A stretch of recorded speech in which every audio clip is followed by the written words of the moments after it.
Hello and welcome back to my channel. Make sure you like and subscribe to my channel. Let's begin. The Shack. 3 years. It has been 3 years since the Second War of Aura. 3 years since King Roland was destroyed, and his hunters disbanded. Risha's, now 7 years old, had enough power to spar with her dad for an hour, which was plenty, considering her age, and she and the other kids have developed their abilities to the point they could defeat most other beings in the garden. As for the Guardians, they really didn't have much to do, now with the hunters gone. They occasionally went to a main region and gave hell to the local teams, but aside from that, and the occasional still loyal hunter, Altomare was pretty peaceful, and in the eyes of a small, green being, it was too peaceful. As Celebi flew around the garden, he began to see how the Guardians' versions from other timelines were faring. In some of the timelines, the Guardians had lost against the hunters, but their children eventually won. In some, the hunters had complete control of the world and Dragon was their first commander. Celebi stopped dry, however, when he found an interesting timeline. He could see that Dragon was still the naive trainer he was before his death, and that this one never left to train his aura. Celebi couldn't help but chuckle when an evil idea found its way into his chlorophyll-powered brain. Oh man, this is gonna be awesome.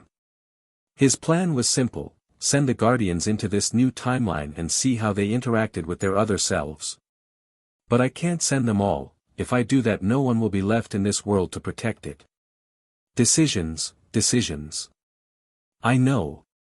Meanwhile, in front of the shack, the Guardians were all peacefully enjoying the evening in their own ways. Dragon, for example, was showing his daughter the principles of aura, lessons the little girl took to heart. Another example is Shadow, who was sleeping. It was a perfect heaven for all of them, now that they didn't have to worry about the hunters. Even so, Dragon couldn't shake the feeling that something big was about to happen. None of them noticed the time gate opening above. Unova region. All right. Ash yelled as he happily devoured his meal. Despite his travels, he was still the same little kid as always. Iris' sweat dropped at his appetite, while Scylla simply chuckled. Ash had just won his 4th Unova badge, the Bolt badge, and they had stopped in a restaurant to celebrate. Despite the delicious food, Ash couldn't shake the feeling that something big was about to happen, and considering his previous adventures, it wasn't a feeling to ignore. Just as he was about to dig into his food again, a pair of hands covered his eyes, each hand belonging to a different person. Guess who? The owners of both hands yelled. May. Dawn. Ash asked in disbelief as he shook off the hands. Just as he had guessed, the two coordinators were standing there. It is you. Oh man, I've missed you guys so much. Where's Max? Over here. Max yelled from the shop next door. Ain't this a nice meeting? Yet another voice rang from nearby. Turning around, Ash saw Riley standing there, his Lucario leaning against a wall. Riley. Oh man, I can't believe you guys are here. Just as he said that, Ash's happy look was replaced by his typical clueless look. Why are you guys here? May and Dawn sighed at his naivete. Well, I'm here to train. Riley answered. And we are here to visit you, silly. The coordinators told him, knowing how he was still oblivious to the feelings of the female population. They all ate happily, exchanging stories of their adventures. So, Ash. Dawn started. Where are you guys headed now? I don't know. Scylla.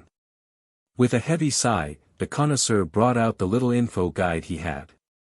According to this, we should head down Route 5 until we reach Driftvale City, going through the Driftvale drawbridge. The green-haired man explained. There's a small warning here. Apparently, there's been a lot of Team Plasma activity in the region. This sure has a bad flavor.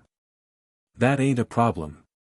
Ash announced, striking a pose, and Pikachu was at his side imitating him. Pikachu and I can beat anything that comes our way. Right, Pikachu? Pika. The small rat answered. Hey, I have an idea. May said suddenly. Let's all travel together. Just like old times, right Ash? The young trainer just nodded, his brain not catching the evil plans forming in the minds of the coordinators. 30 minutes later, Route 5. The small group traveled swiftly through the forested path, though they were held back by Ash getting in tons of battles. The only reason he did, though, was to get rid of the feeling that something was about to happen. And man, did he wish he had been wrong. As they walked, May noticed that something was bugging Ash. Hey, Ash? Is something wrong? She asked, startling the trainer out of his worries. Oh, it's nothing. One look at her, even with his near-infinite innocence, Ash noticed she wasn't buying it. Sigh, okay, I just have this feeling that something's gonna happen. And every time I get this feeling, it usually involves a legendary Pokemon and from time to time the possibility of the end of the world. He answered, shivering at the thought of some of his encounters. The one that had scarred him the most had been the very first encounter with Mewtwo. Even though the clone of Mew had erased his memories from that day, the memory of having died and turned to stone wasn't something that could be easily erased. But I'm sure I'm just being para. Hey, what's that? Max asked, pointing to the sky. I spoke too soon. Ash muttered.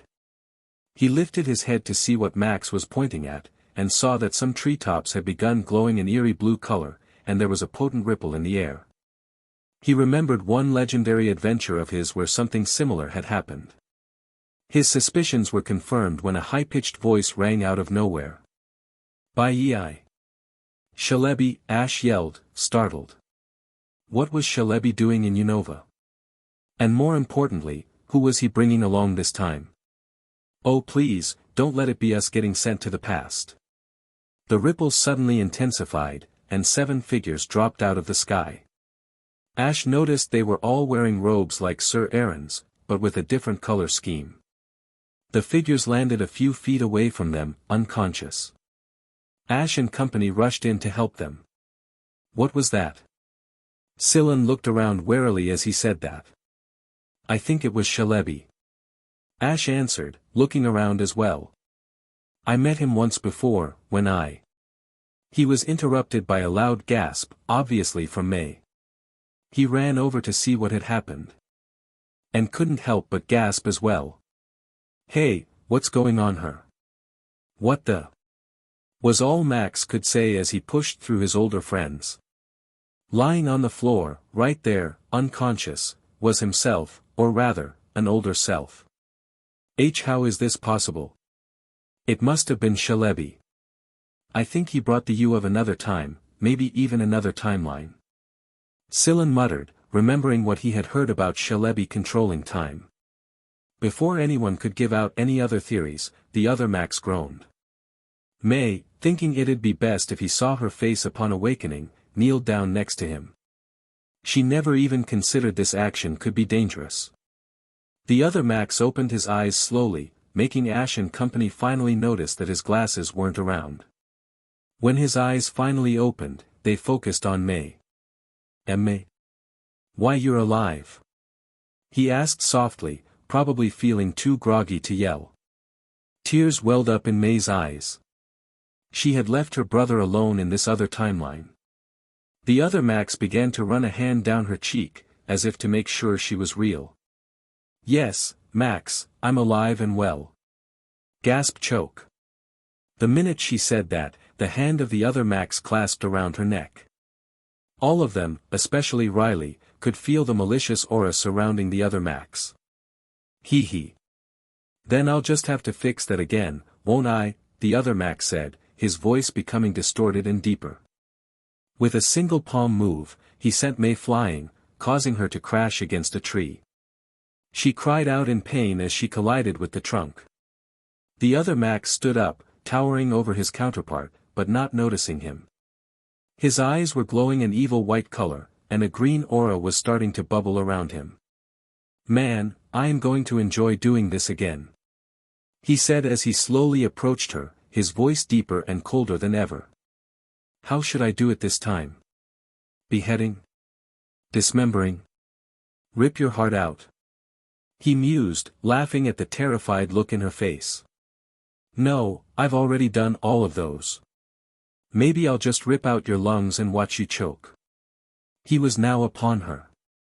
The green aura began to take the shape of an armor around him, his left hand clasped tightly around May's throat. Max, Silen, and Ash began to throw rocks at the man, but he simply ignored them, until a deep, powerful voice called out. Mind, that's enough. The green aura dispelled, the others stopped throwing rocks, Riley dissolved the aura sphere he was preparing. Another of the figures had awoken, this one wearing a deep blue aura master cloak, and his hat covered his features. The other Max pouted at the figure's words. Oh, come on, dragon. You know we can't let her live. And besides, this is the most fun I've had in 3 years. He told the dragon figure. Look at her closely, mind. Use your aura. Do you sense any machines in her? Dragon said harshly. The other Max, that this dragon person called Mind, narrowed his eyes in confusion, before staring at May. Nope. I don't, whoops. He said as he unceremoniously dropped May. The girl began to cough loudly, trying to get air into her oxygen-deprived lungs. Sister. Mind's eyes widened when Max passed beside him. Sister. Are you okay? Say something. What the hell is going on here? Mind all but shrieked, waking up the remaining figures. Ash and company frowned at his choice of words, but decided to ignore it. Why the hell is there a young me here? And why is he worried about that woman? She's my sister. Why wouldn't I be worried? Max yelled back at him. Oh, I don't know, maybe because she's an insane, closed-minded person who has died at least 15 times. And I did all of them. Another figure, dressed in a grey aura master robe, bopped Mind in the head. Ow.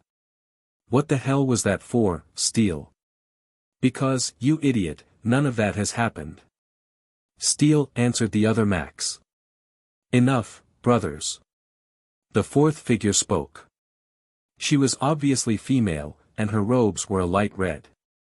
Dragon is speaking to Celebi. I'm sure the little weed will be able to answer some of our questions. She motioned to the dragon figure, who was indeed talking to Celebi. The other 3 figures, who were identified as Ice, Poison, and Thunder, went to accompany him. Celebi, where are we? The man asked in a calm, yet harsh tone. The green sprite giggled. Bye. Bye, Celebi. Seal, Celebi.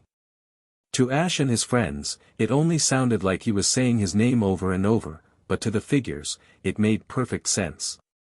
Wah! Mind yelled out. What do you mean we're in an alternate timeline? Why the hell did you do such a thing? Bye. Because it was fun. Bye. Oh, that's it. Prepare to be berserker bashed. Mind yelled, outraged. Can these guys understand Pokemon? Ash asked, dumbfounded. Sure looks like it. Silen answered. Their conversation was stopped, however, when Celebi flew past them, followed by an ice beam.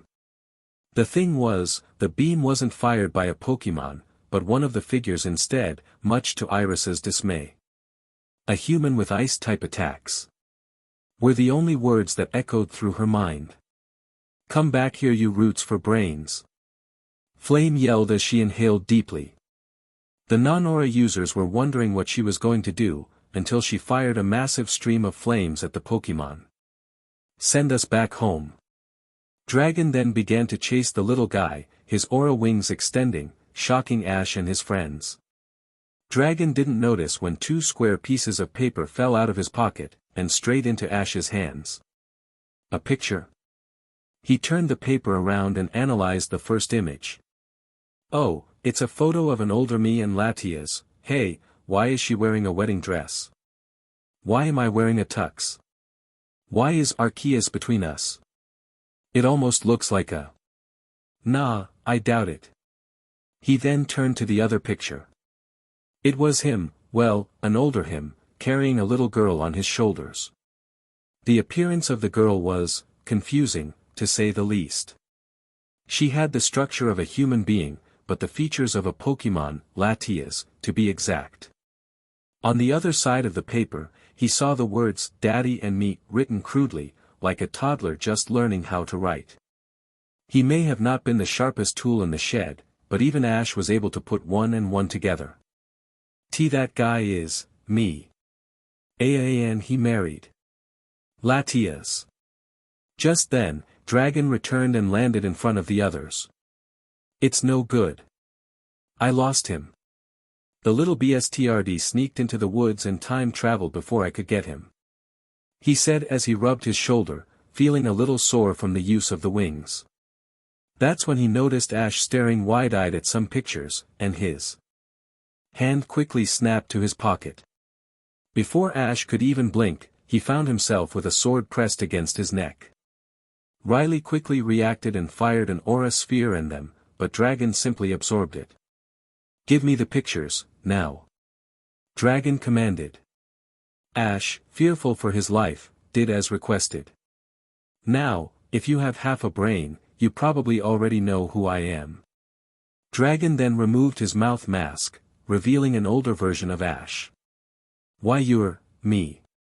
Ash stuttered. No, I'm not. Everyone, except the figures, was confused at his statement.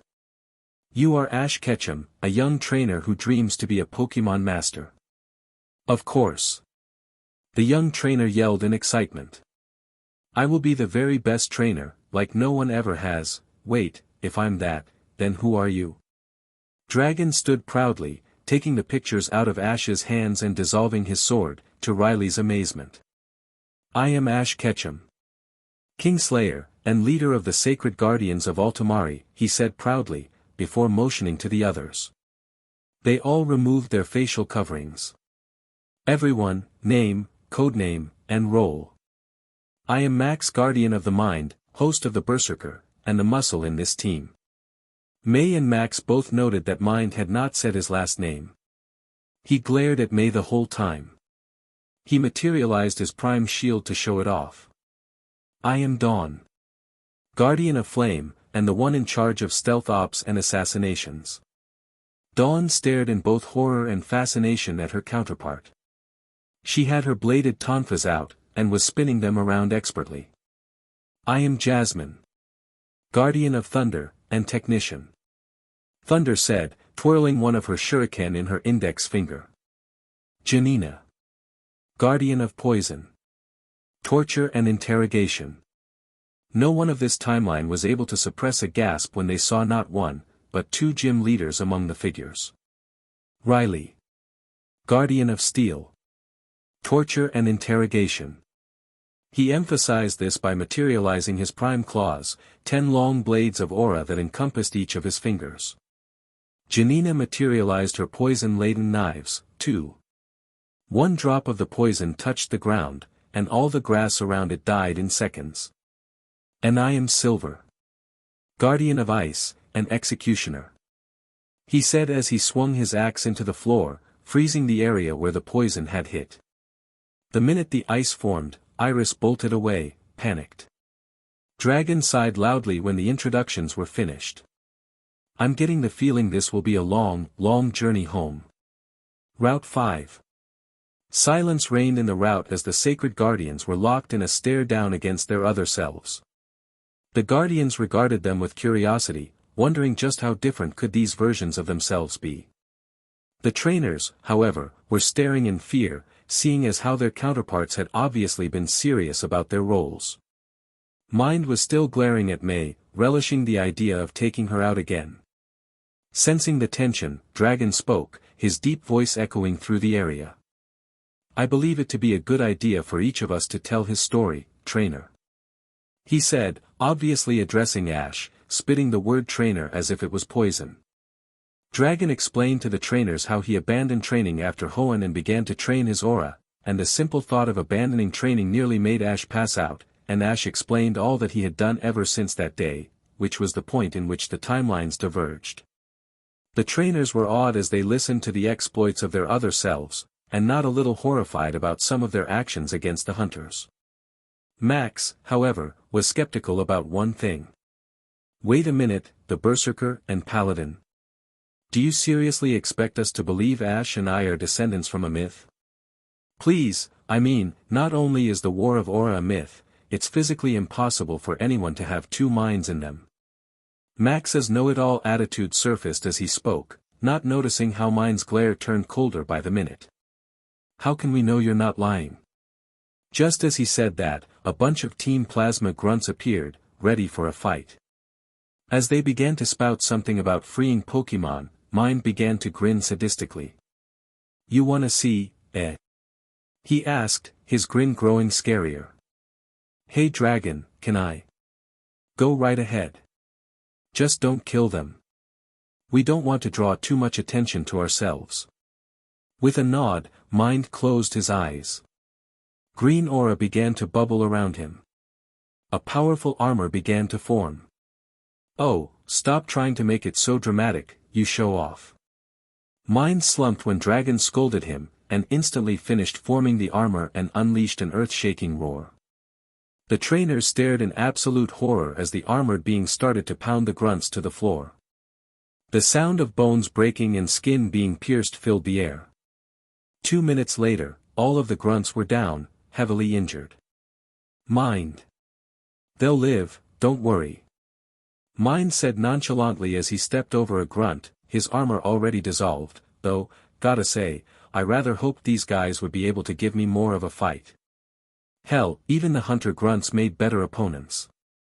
He crouched down and ripped off the plasma insignia. Ha, look. It's Team Plasma. Looks like these guys are still around in this timeline.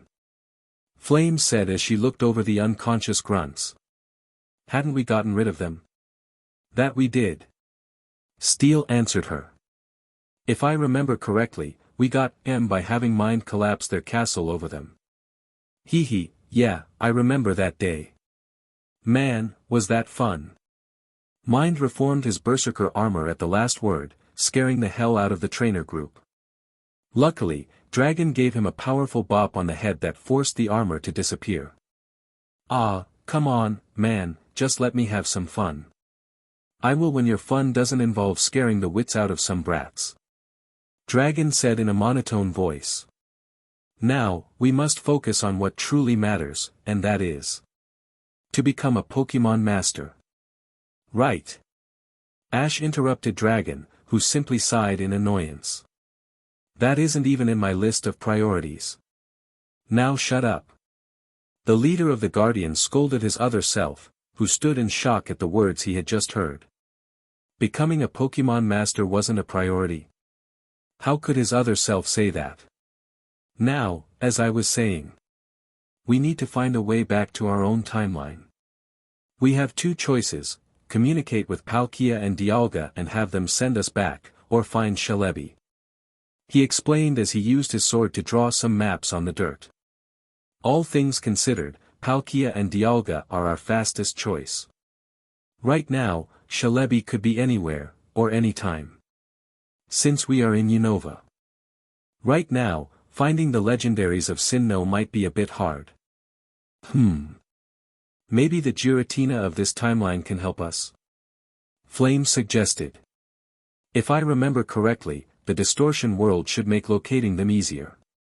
The Guardians continued brainstorming on how to find the legends, while the trainers kept watching them. May and Dawn were shocked by how different this Dragon was. May, however, was even more shocked by how the other Max, the other version of her brother had, apparently, killed her. Repeatedly. After a few minutes, Ash approached the Guardians. Hey. I was thinking. That would be a first for you. Dragon muttered. Maybe you guys could travel with us while you find a way back. Ash said mereepishly. The Guardians stopped for a second, and, after a short debate, they agreed. That's great. Maybe I'll be able to get you back into the trainer business. Don't press your luck, brat. All it takes to end your lives is a single word from me. Dragon said coldly, rattling the trainers. Through the aura link the Guardians had, though. Ha. Did you see the looks on their faces? Mind Aura said, laughing the whole time. All it takes to end your lives is a single word from me. Man, Dragon, that was hilarious. Steel had used a very good imitation of Dragon's voice for this. Thank you, I'll be here all week. The leader managed to say through his mirth. I have the feeling we are going to have some fun torturing. I mean, spending time with these versions of ourselves. 1 hour later. The group was forced to stop their travel 5 minutes after starting again when Ash's stomach began to complain. Dragon couldn't believe his old self was so much of a winner. They stopped and, while they waited for Silan to finish his cooking, the Guardians left to a nearby clearing, leaving the trainers to themselves. Once they left, May freaked out. Ash! What were you thinking? May all but shrieked. One of those guys nearly kills me and you invite them to travel with us. Ash held his ears in pain. Who knew she could scream that loud? I'm sorry, May. But I just couldn't leave them to travel alone. Ash said. His compassion had always been one of his greatest qualities, or, in the eyes of the Guardian of Altomare, also known simply as Dragon, it was sometimes a weakness.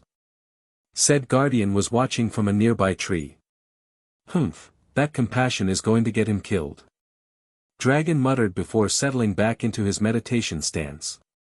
Right now, the only thing on his mind was his family. He was worried how Latias, Rishas and Rishios were faring back home. DMNU, Celebi, when I find you I'll make you wish you never messed with the Guardians. Hey, Ash? Silan began. Could you go fetch the other you? Food's almost ready. If he's still anything like you he'll come running. The young trainer nodded and, with Pikachu on his shoulder, he ran in the direction he had seen the Guardians leave. He then noticed Dragon sitting on a tree branch, meditating. Hey, other me. Come on down. Chow is ready. You could hear the excitement in the kid's voice at the simple mention of food. Ash began to drool when the scent of the cooking reached him and... Not hungry. Dragon said nonchalantly, shocking Ash even more. He could not believe what he had heard. Not hungry. But how can I you not be hungry? Dragon opened one eye and gave his other self a glare. I have spent up to 5 weeks without a taste of food or water. To control aura, you must learn to control yourself. Dragon was using his sage-like voice for this explanation. Something I doubt you would be able to do. But that didn't answer my question. How can you not be hungry if you're me? Dragon simply snickered at the question, before looking down at his counterpart. Simple, really. 10 years ago, I stopped being the winner you are. This got the expected reaction from the young trainer. Hey! I am not a winner. Ash, ironically, whined. When he realized that he felt the urge to smack his head against a tree. I make my case. Now, if you'll excuse me, I have to meditate. Dragon told him as he settled back in his thoughts, feeling the aura around him. Hey! Don't go leaving me like that. Come on. The Guardian didn't even react, despite his counterpart's pestering. Getting fed up, Ash picked up a nearby rock, took aim. Stop ignoring me. He threw the stone as hard as he could, years of throwing pokeballs giving him the accuracy of a master sniper. The rock flew swiftly towards its target, who simply rose his hand and caught it, without even opening his eyes for a second. Sloppy, predictable. Oh, how glad I am I changed. Dragon muttered, and closed his fist around the rock. With seemingly no effort, the rock crushed in his hand. Now, as I said, I am meditating. So leave me alone. If looks could kill, Dragon would have been dead thrice over. Ash glared at his counterpart with as much rage as he could muster, and only muttered 4 words. What happened to you? Dragon released a heavy sigh at the question, having been one he had heard many times now. He could still hear it on the back of his head, in the voices of the people that had once uttered it, such as the Queen of Cameron when he first arrived, or Team Rocket when their lives were ended. "Very well, I shall tell you," Dragon said as he jumped off the tree branch, landing deftly on the ground. With a look as cold and hard as steel, he met his other self's glare. "After my loss at the Hoenn League, I began to think. I thought about my adventures, the time I spent as a trainer, of all the things I had accomplished and realized. I came to one conclusion: I had done nothing." He raised his hand to stop Ash, who was about to retort. "All of my life, ever since I had been 10, I had simply traveled around the regions, capturing Pokémon, fighting and losing in every league. The Orange League, my one and only actual accomplishment, was nowhere as challenging as a main region league. Realization dawned on me: I had been wasting years of my life pursuing a selfish, arrogant ambition that would only feed my own pride if I succeeded. I had taken countless creatures from their homes and families in order to try to achieve it, and while many of them eventually came to care for me just as I cared about them, how many parents did I leave without their children? How many families did I shatter when I captured them? After realizing this, I felt hollow. I felt as if all sense in my life had been taken away. And with this feeling, I felt another one, deep inside me. I started to explore this feeling, and immediately identified it as nostalgia.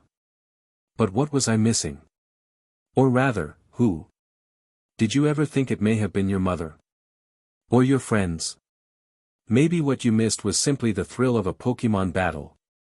Ash yelled, drawing the attention of both his friends and the other Guardians. They all approached the Ketchums as they continued to glare at each other. "For a second, I thought it to be so," Dragon admitted heavily, "but then, I suddenly remembered one of my most memorable adventures, Altomare. I remembered that beautiful island, the museum, the events that happened there, but most importantly, I remembered her." Dragon took out the pictures he had in his pocket, and his gaze softened as he paid attention to the one of his wedding and the one of Risha's and himself, and realized he needed one with Rishio's in it. His gaze hardened again when he turned his attention back to Ash. "When I left to train with my aura, it was partly for me to think some more about what I wanted to do. And the more I meditated, the more I noticed one thing: I needed to go back to Altomare. I needed to be with Latias. And until I was reunited with her, the void I felt was not filled. The day we got married, that void was gone completely. The day my beloved daughter, Risha's, was born, I felt such happiness I knew I never would have achieved as a trainer. And even now, if anyone or anything were to pose a threat to either my beautiful Altomare, or my cherished wife and children, I will put an end to their miserable lives with pleasure. And I believe my fellow Guardians all feel the same." The others, with their eyes steeled and burning with pride and passion, nodded. Most of the trainer group was staring in awe and silence at how mature Dragon was, but Ash had his own steel-hard flaming glare clashing with Dragon's. Meanwhile, in the Guardian Pokeverse, Celebi was taking a leisurely stroll around the garden of the Lottie, thinking of his brilliant scheme. No doubt it had worked perfectly, and he was sure that no one would ever pin the blame on him. Fire blast. His thoughts were taken out of his head when a star-shaped blast of fire nearly ripped it off. Slowly, the time-travel Pokémon turned around and saw several very set-off Guardians and their Pokémon mates. The mates of the Guardians he had sent to the other timeline, he noticed, were even angrier, and he had a theory at who that anger was directed to. "Oh, hey guys," the little sprite said mareepishly. His answer, though, was a powerful psychic attack to pin him to a nearby tree, and an absolutely furious Latias facing him with blue glowing eyes. Oh, look at the time. Gotta go." The psychic hold suddenly strengthened, and Celebi could feel the anger-filled glares directed right at him. Latias, Kirlia, Lucario, Weevil, Amphi, Typhlosion and Venomoth had all approached him, and they all had their own attacks ready, ranging from poison sting by Venomoth to a full-blown hyper beam charging up into Typhlosion's mouth. Latias menacingly approached Celebi and uttered a few words so cold and harsh Celebi panicked when he heard her. Celebi. Where is my husband? Celebi was seriously panicking right now, and was sure that this practical joke of his might be more trouble than it's worth. I am not sure what you're talking about, why would I know where Ash is? Celebi then released a very manly squeal of fear when hundreds of purple needles embedded themselves around his head, making a perfect impression of it. Gaia. What the hell are you doing? The little sprites, and everyone's for that matter, attention was then redirected to a white glowing silhouette. A small figure was gradually growing in height. The ballet tutu elongated in a long ball gown, and the spikes on her head moved to her chest, and her left fist was covered in white-hot flames. Had he been able to, Celebi would have been shaking like a Groudon-level earthquake at the sight.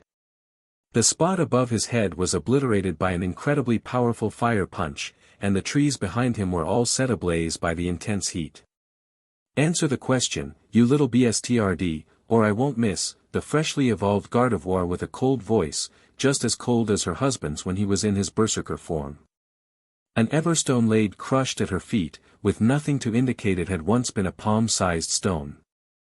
Panic overrode all of Celebi's nervous system, and, just before he was absorbed by the sheer terror he was feeling, he managed to say. They're in another timeline. I sent them to another Timelian. With a sinister smile, Latias nodded at Weevil, and then said. There, that wasn't so hard, was it? The green Pokémon relaxed when he heard how calm Latias sounded, until he realized he had now been frozen into the tree by Weevil. Sadly, you have two choices, you can either bring them back, or stay in that tree. When you have decided to bring them back, just start shaking your head. Celebi would have gulped loudly when he heard his choices. How was he going to tell them he could not perform an inter-timeline travel to bring them back unless certain conditions were met? Near Driftvale Bridge. The group had once more gotten on the move, walking towards the large bridge connecting to Driftvale City. Dragon was getting progressively annoyed as his other self kept challenging traveling trainers to battles. The normally calm and collected Guardian leader was now ready to smash an aura-coated fist to the next trainer's face in order to keep traveling smoothly. One look around, though, let him notice that he wasn't the only Guardian ready to kill someone. Dawn had been talking to her other self, Flame, near non-stop ever since they departed an hour ago, and Dragon could see the faint outline of her aura tunphas forming on her hands. Dragon connected his aura to hers, in a desperate attempt to save her sanity. Tough day, he asked sarcastically. You have no idea, Dragon. Flame grumbled back. All I want is to go back home to Tai. Ugh, was I really like this all the time? Flame's voice indicated that she was ready to slit her counterpart's throat and burn her body beyond recognition, and not precisely in that order.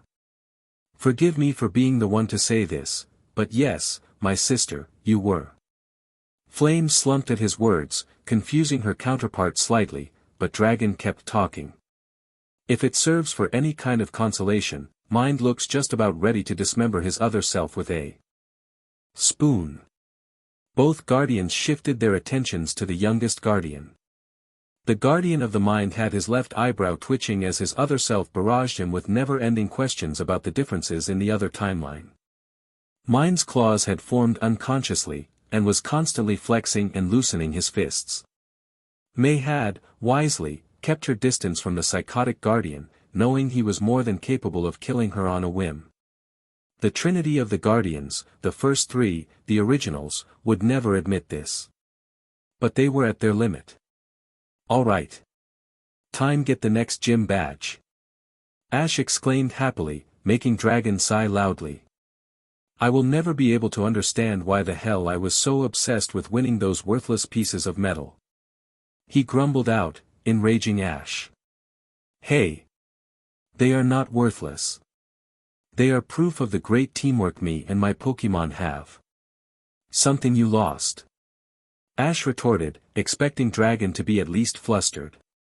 Instead, he snorted loudly, like someone had just told him a good joke but wasn't allowed to laugh. And much to Ash's annoyance, all the guardians either chuckled or snorted as well. What's so funny? Dragon stayed silent, but luckily Steel answered for him.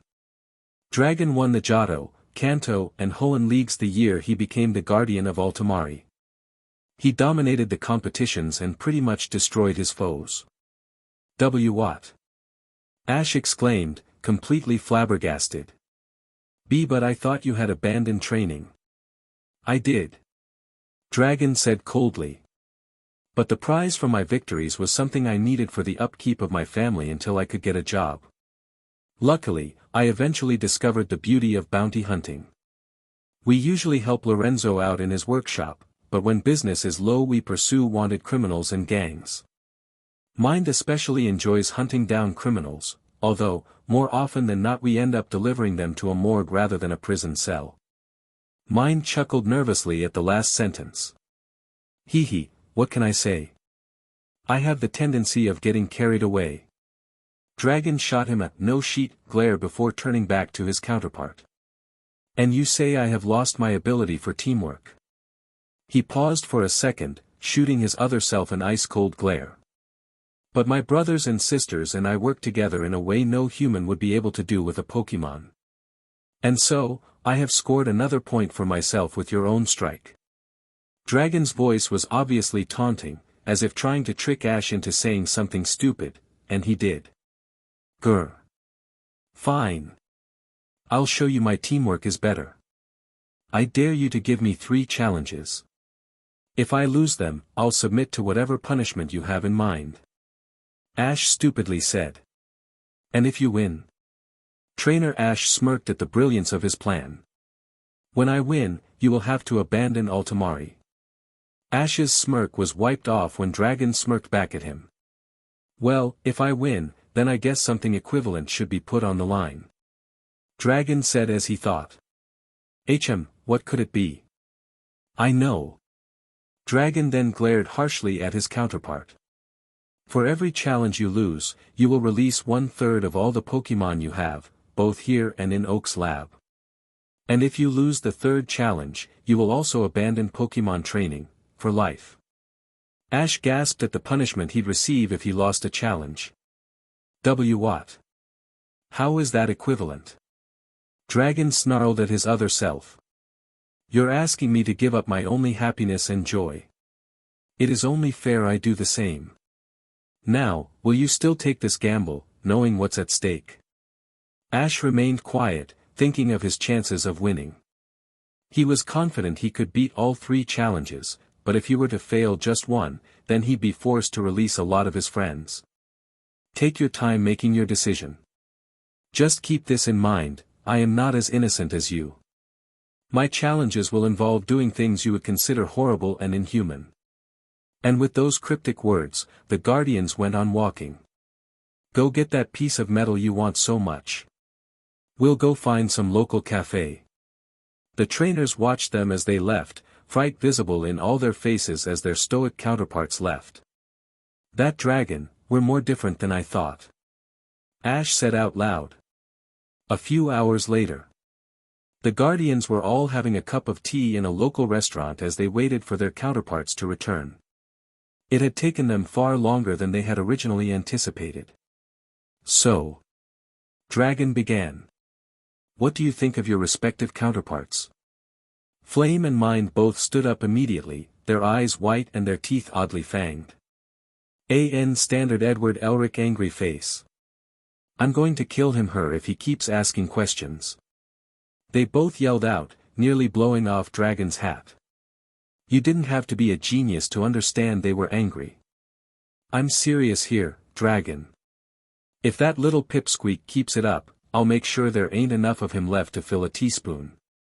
Mind carried on, his shield forming as he punched the table, accidentally impaling the spikes into it and getting stuck. Luckily he could just dissolve the weapon. I second that. That med brat is tempting me into burning her head off. Flame was unconsciously spitting out fire with every word. I mean, seriously. Not only does she ask questions like a machine gun, she uses such a skimpy skirt. They all sweat dropped at that last comment. She does realize she once wore the same thing. They all thought. Right. Steel, the mentioned guardian shrugged before speaking. In terms of personality, he and I are the same. However, there are some large differences in certain aspects, such as power-wise. The Guardian of Steel formed his claws as he talked.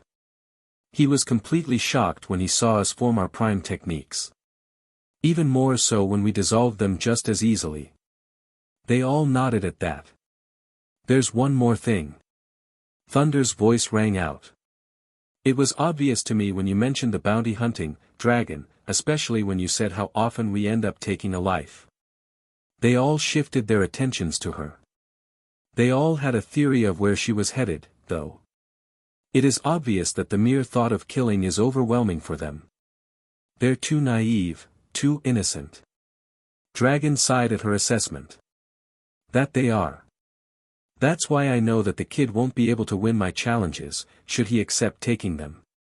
Dragon said solemnly. You're planning things you know he'll be unable to accomplish, right? Poison said, a smug smile on her face. Dragon sipped on his tea before answering. I have no intentions of leaving Altomare, he said coldly. And the kid needs to learn the world is not all peace and sunshine. I will be the one to enlighten him of the cold, hard truth. Dragon said as he finished his tea, already missing his wife and children. They would always have a cup of tea and talk about their days around this hour, accompanied by the other members of their extended family. He was already planning different tortures for the little weed known as Celebi. He knew he couldn't perform the fatal tortures, he had to leave some for the others, after all. Now, what the hell is taking them so long? Their auras haven't left the gym and it's nearly sundown. The other team members shrugged, not knowing either why it was taking them a whole day to finish the battle. Suddenly, they felt the auras leaving the gym. They could feel happiness in the young Ash's aura, which was dismally low, compared to their own reserves, but they could also feel smugness. He was most likely going to rub his victory on Dragon's face. Unfortunately for him, Dragon was not going to be affected by that. After the kid arrived and tried, and failed, to get Dragon jealous by showing his new badge, Dragon asked the question. So, are you going to take on the challenges I have in mind? Dragon asked him coldly. The kid smirked, pumped up by his most recent victory, simply said. Bring it on.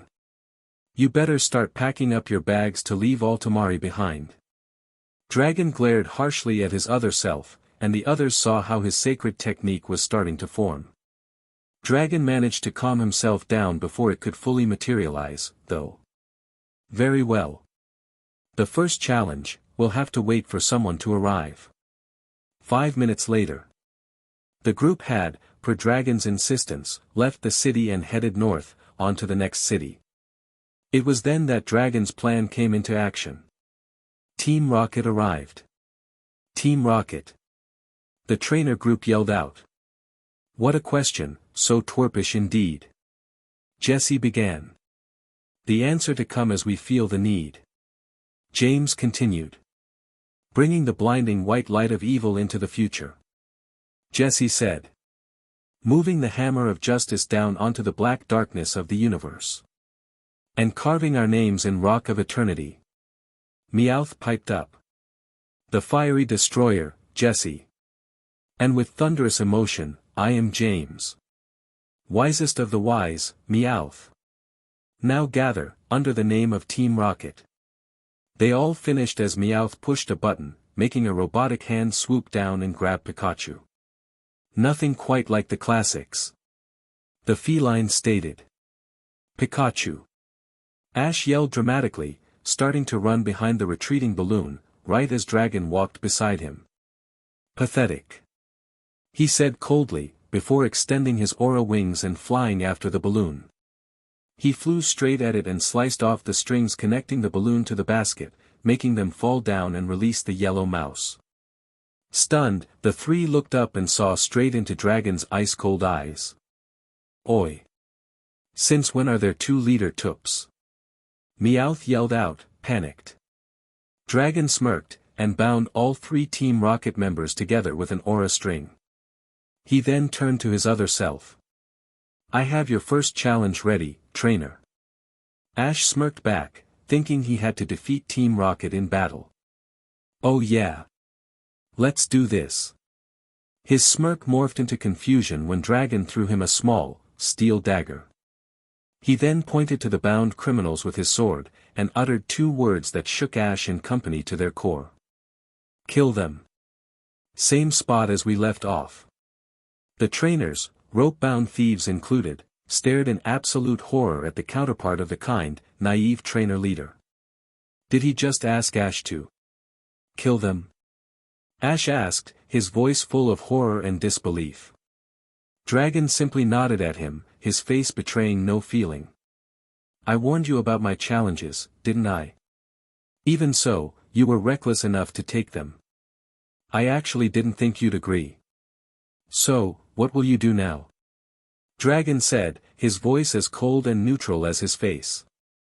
"Their lives or your friends?" He threw the question straight at the kid's face. Ash looked at the dagger in his hand. "No," he said silently. Dragon pet his head. "Beg your pardon. I said no. I will not kill them. They deserve a second chance." He yelled at his guardian counterpart. Dragon lowered his sword at the answer, and sighed loudly. "Are you really that naive?" Ash flinched at the tone his other self was using. They had second chances.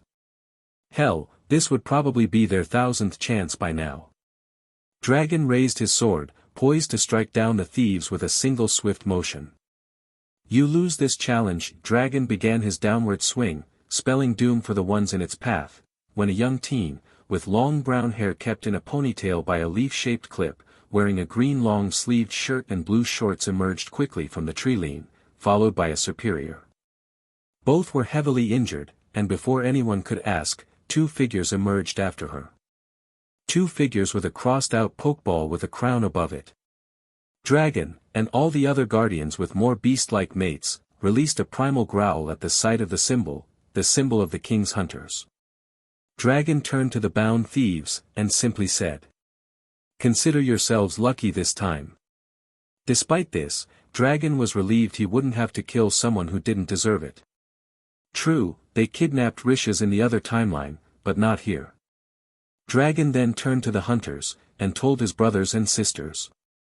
"Guardians, attack." They all launched into battle. The hunters stood no chance before the deadly dance that was the Guardians' teamwork attacks. Flame slipped between one's legs and slashed through his knees, severing the tendons and making the man fall straight into a sheet of electrified ice spikes.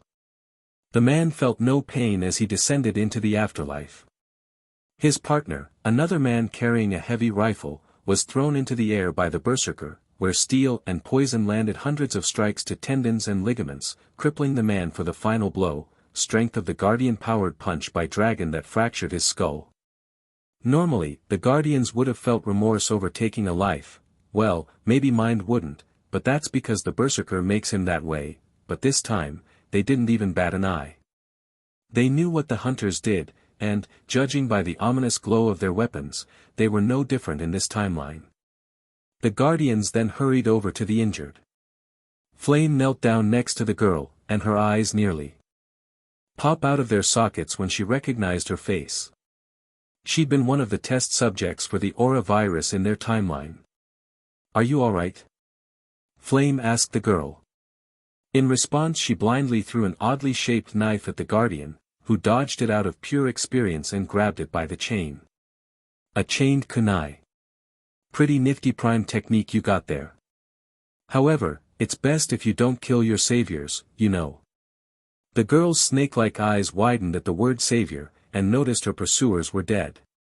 "Why you saved me?" she muttered. "Why?"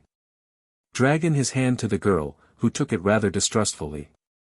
"You could say we have a bone to pick with these men," Dragon said, pointing at the hunters. He then smiled at the girl, and the trainers noticed this was the first time they had seen Dragon smile. It made him seem less like a war-hardened warrior and more like the Ash they once knew.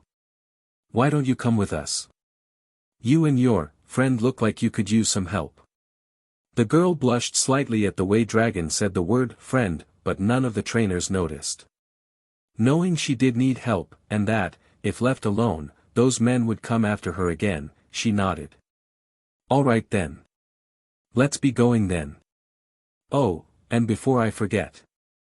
Dragon then strode to his other self and retrieved his dagger, but not before saying once more. "You lose. If you back down from the challenges now, I'll allow you to release only 6 Pokemon rather than a third." "Why, you killed those men?" Ash said, disbelieving of the deaths he had just witnessed. "Yes, we did." Dragon answered nonchalantly.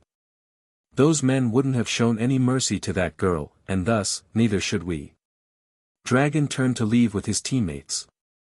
"Soon, you'll understand that we live in a world that, sometimes, it is to kill, or be killed."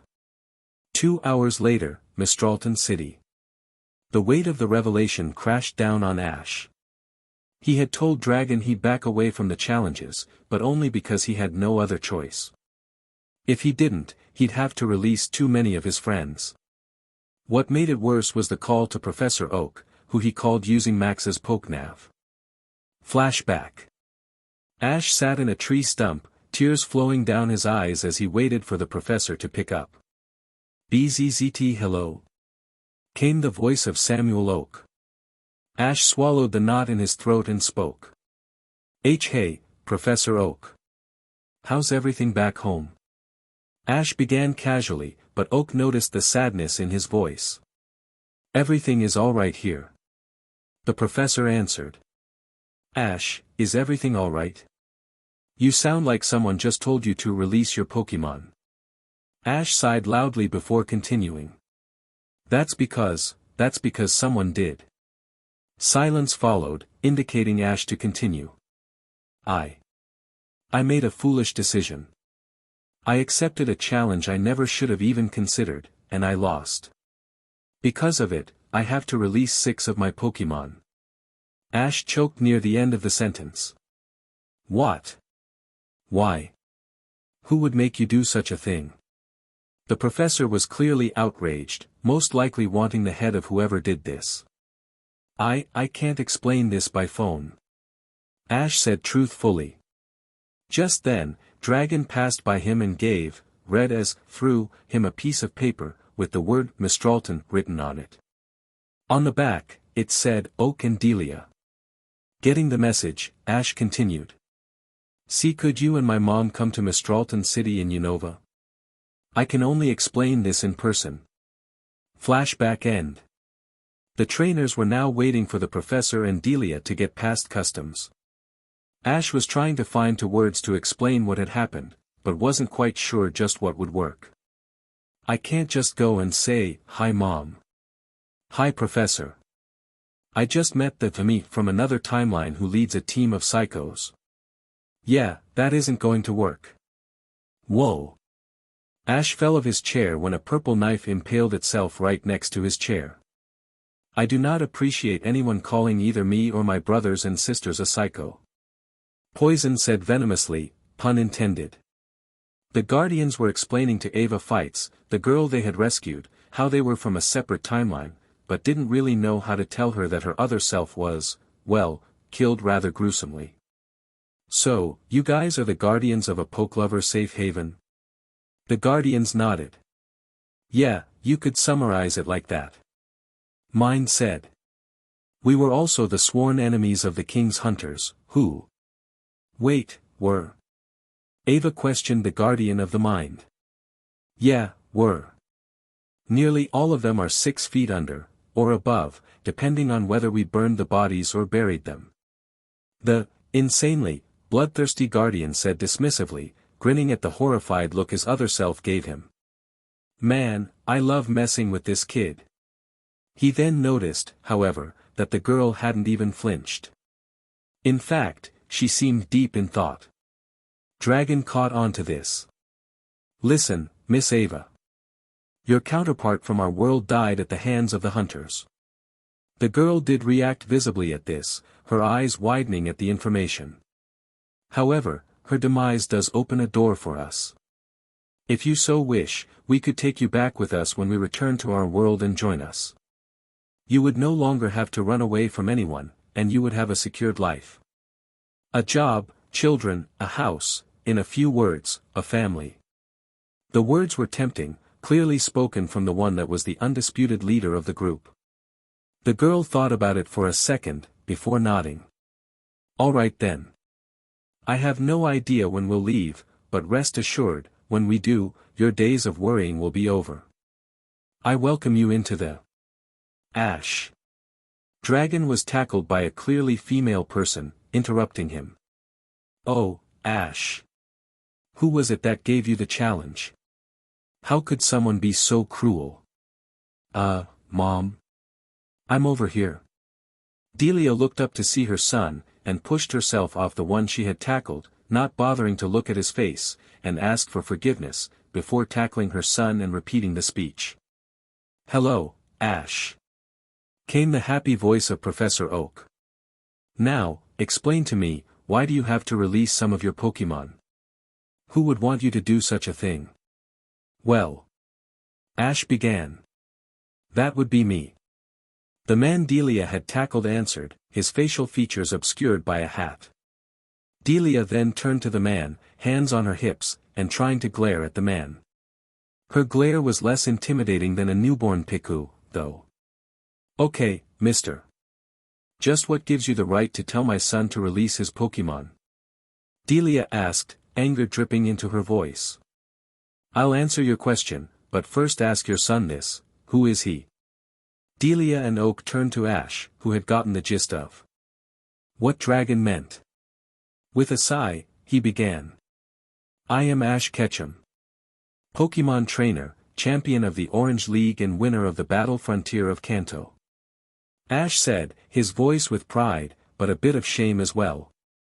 Alright, we knew that, but what does that have to do with anything? The professor asked. The man answered by lifting his head, revealing an older Ash. What the? Who are you? Delia asked fearfully. The man's eyes filled with pride as he began to speak.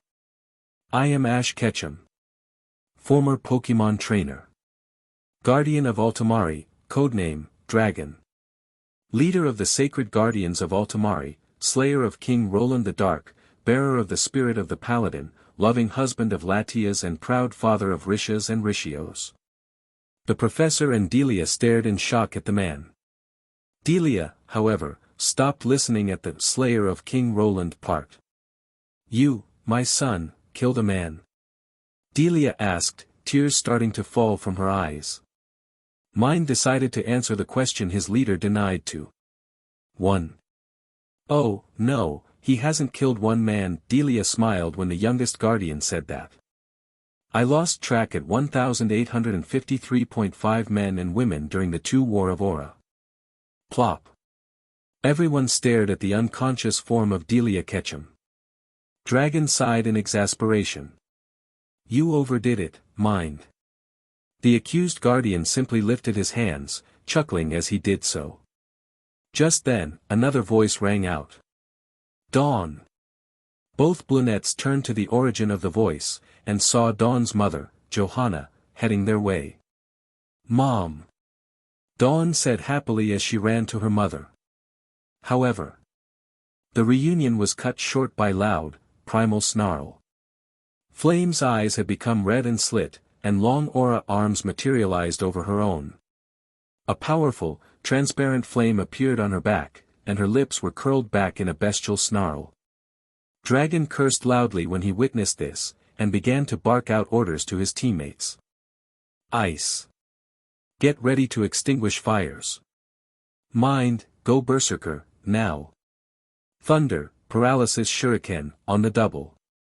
Steel, poison, get ready for SBMSN, he yelled loudly as Dawn's transformation finished. Over her hands was a pair of long, claw-like limbs made of aura, similar to those of her mate. The flame on her back had extended as well, and was emitting pure heat. DMN it all, why did she had to come? What's going on? Ash asked his counterpart, freaking out.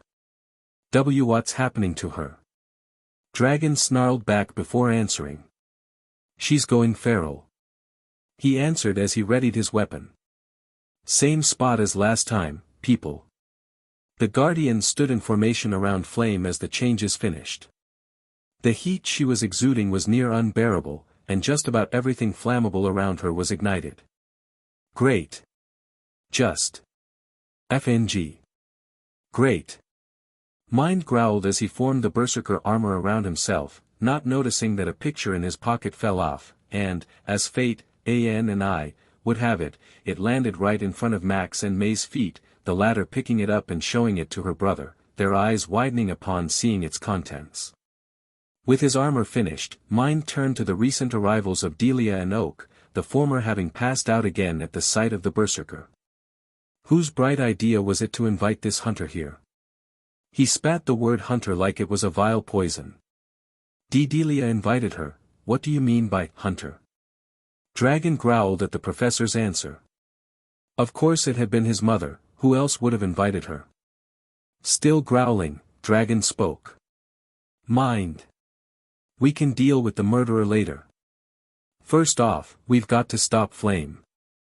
The berserker nodded grudgingly, not taking his eyes of Johanna, which was a slightly big mistake. Before anyone could react, Flame was upon Johanna, her whole body set ablaze. Flare Blitz! She cried, in poke language, as she tackled Johanna with her flaming body. The recoil hit her, but Flame just shrugged it off before phasing out of view once more. All the Guardians began to look around, some with their eyes closed to catch sounds better. DMN, where's Ground when you need her? Thunder muttered as she tried to discern where her teammate was. Unfortunately, they were unable to locate her before she unleashed her next attack on Johanna.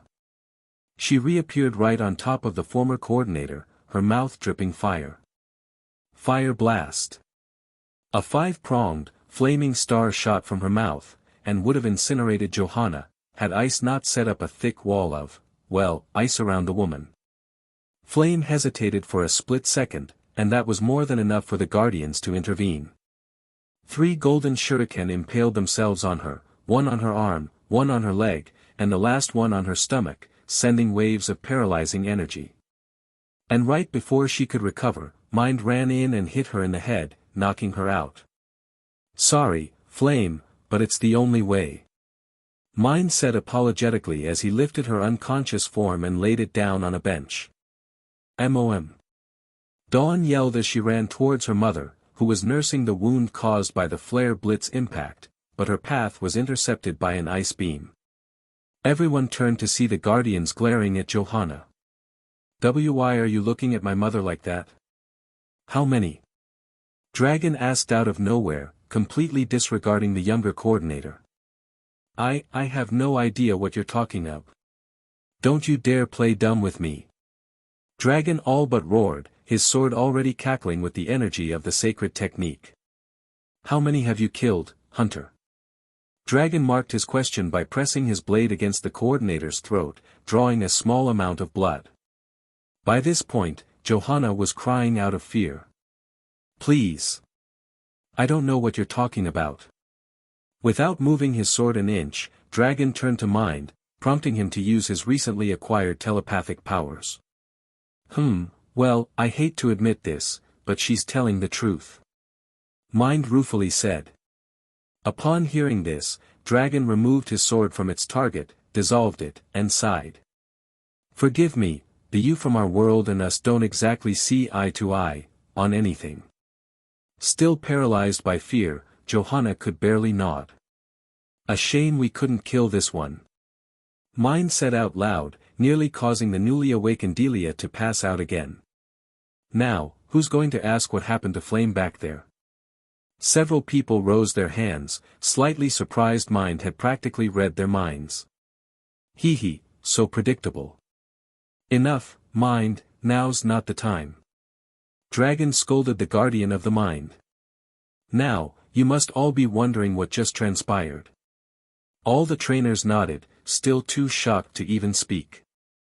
You see, whereas I have the Paladin, who specializes in defensive capabilities, and Mind has the Berserker, who relies on offensive capabilities. Flame began to develop something we've been calling feral spirit. Our research has revealed that this power has come to be from overexposure to the aura of the Berserker when it was still out of control, and from the mix of her aura with that of her mates. The feral spirit is optimized for speed and agility, making it a formidable foe. However, whenever the feral spirit comes up, Flame loses all semblance of control, and will lash out nearly instantly. But why did it come up just now?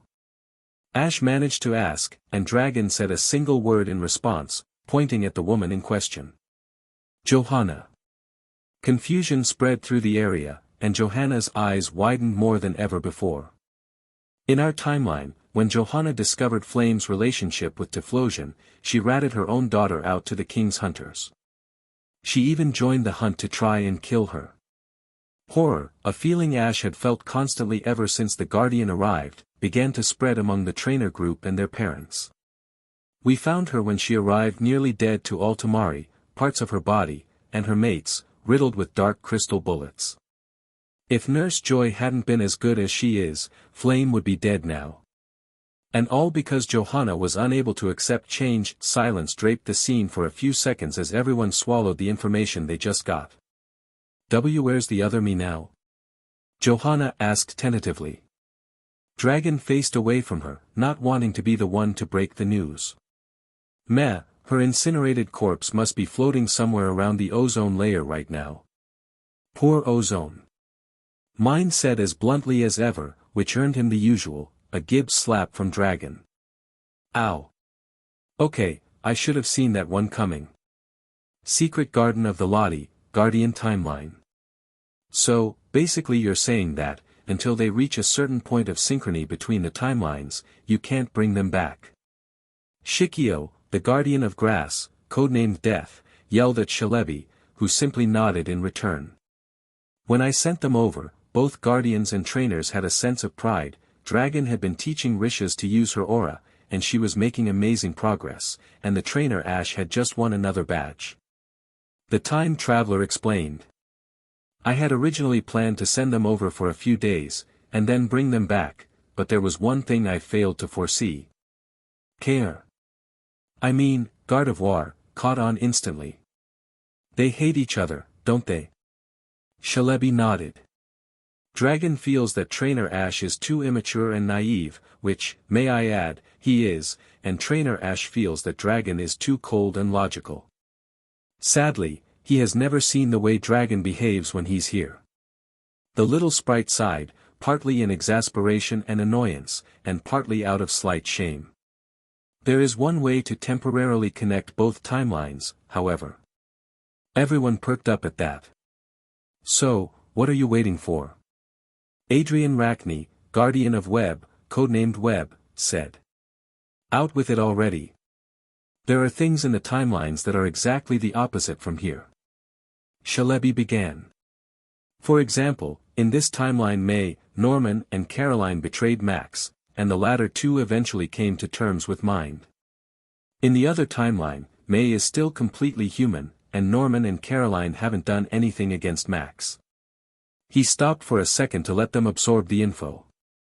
Now, if they were to meet the opposites, and release the feelings they have towards the other selves of the ones they met, I can establish a connection between the worlds. What do you mean by release the feelings?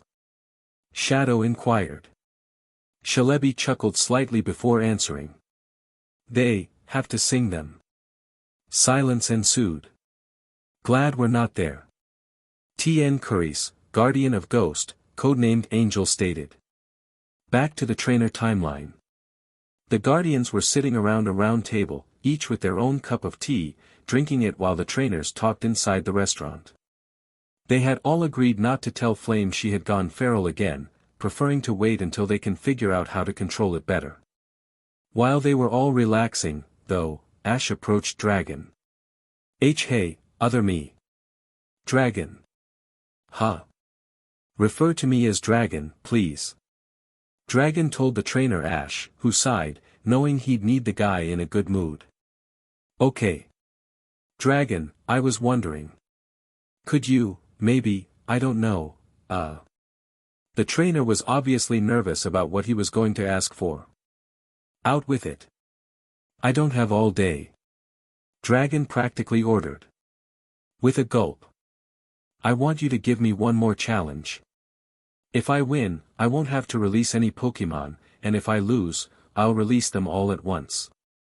Does that sound fair to you? Dragon smirked. The kid was getting smarter.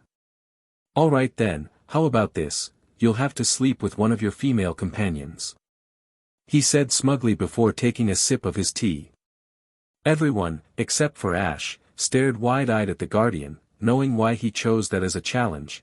There wasn't the slightest chance Ash would take that challenge. Alright then, I'll do it.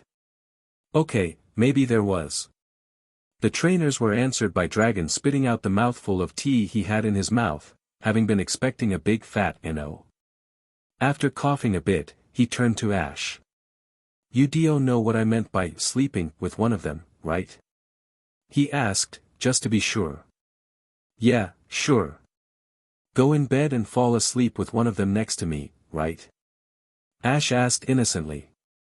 Dragon sweat dropped at the comment. No, not what I meant. Not just sleeping. Ash tilted his head in confusion. You know, you gotta.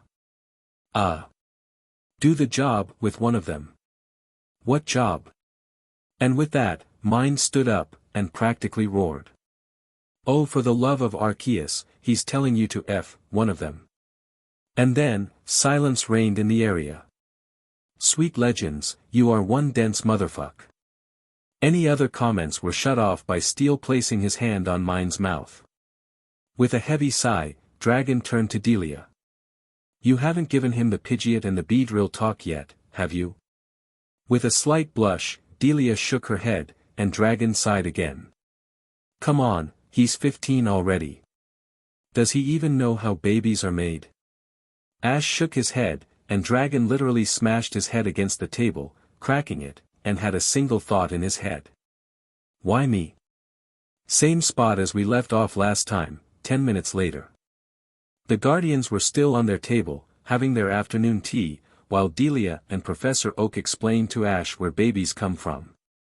Dragon, for one, was patiently expecting the highly predictable reaction of the young trainer. I came out of what? There it is.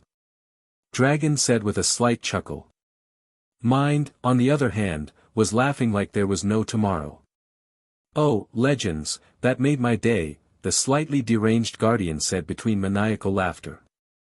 Think he'll still take the challenge knowing what you're telling him to do? Doubtful. The leader stated. The kid's still too naive. Maybe in a few years, he will.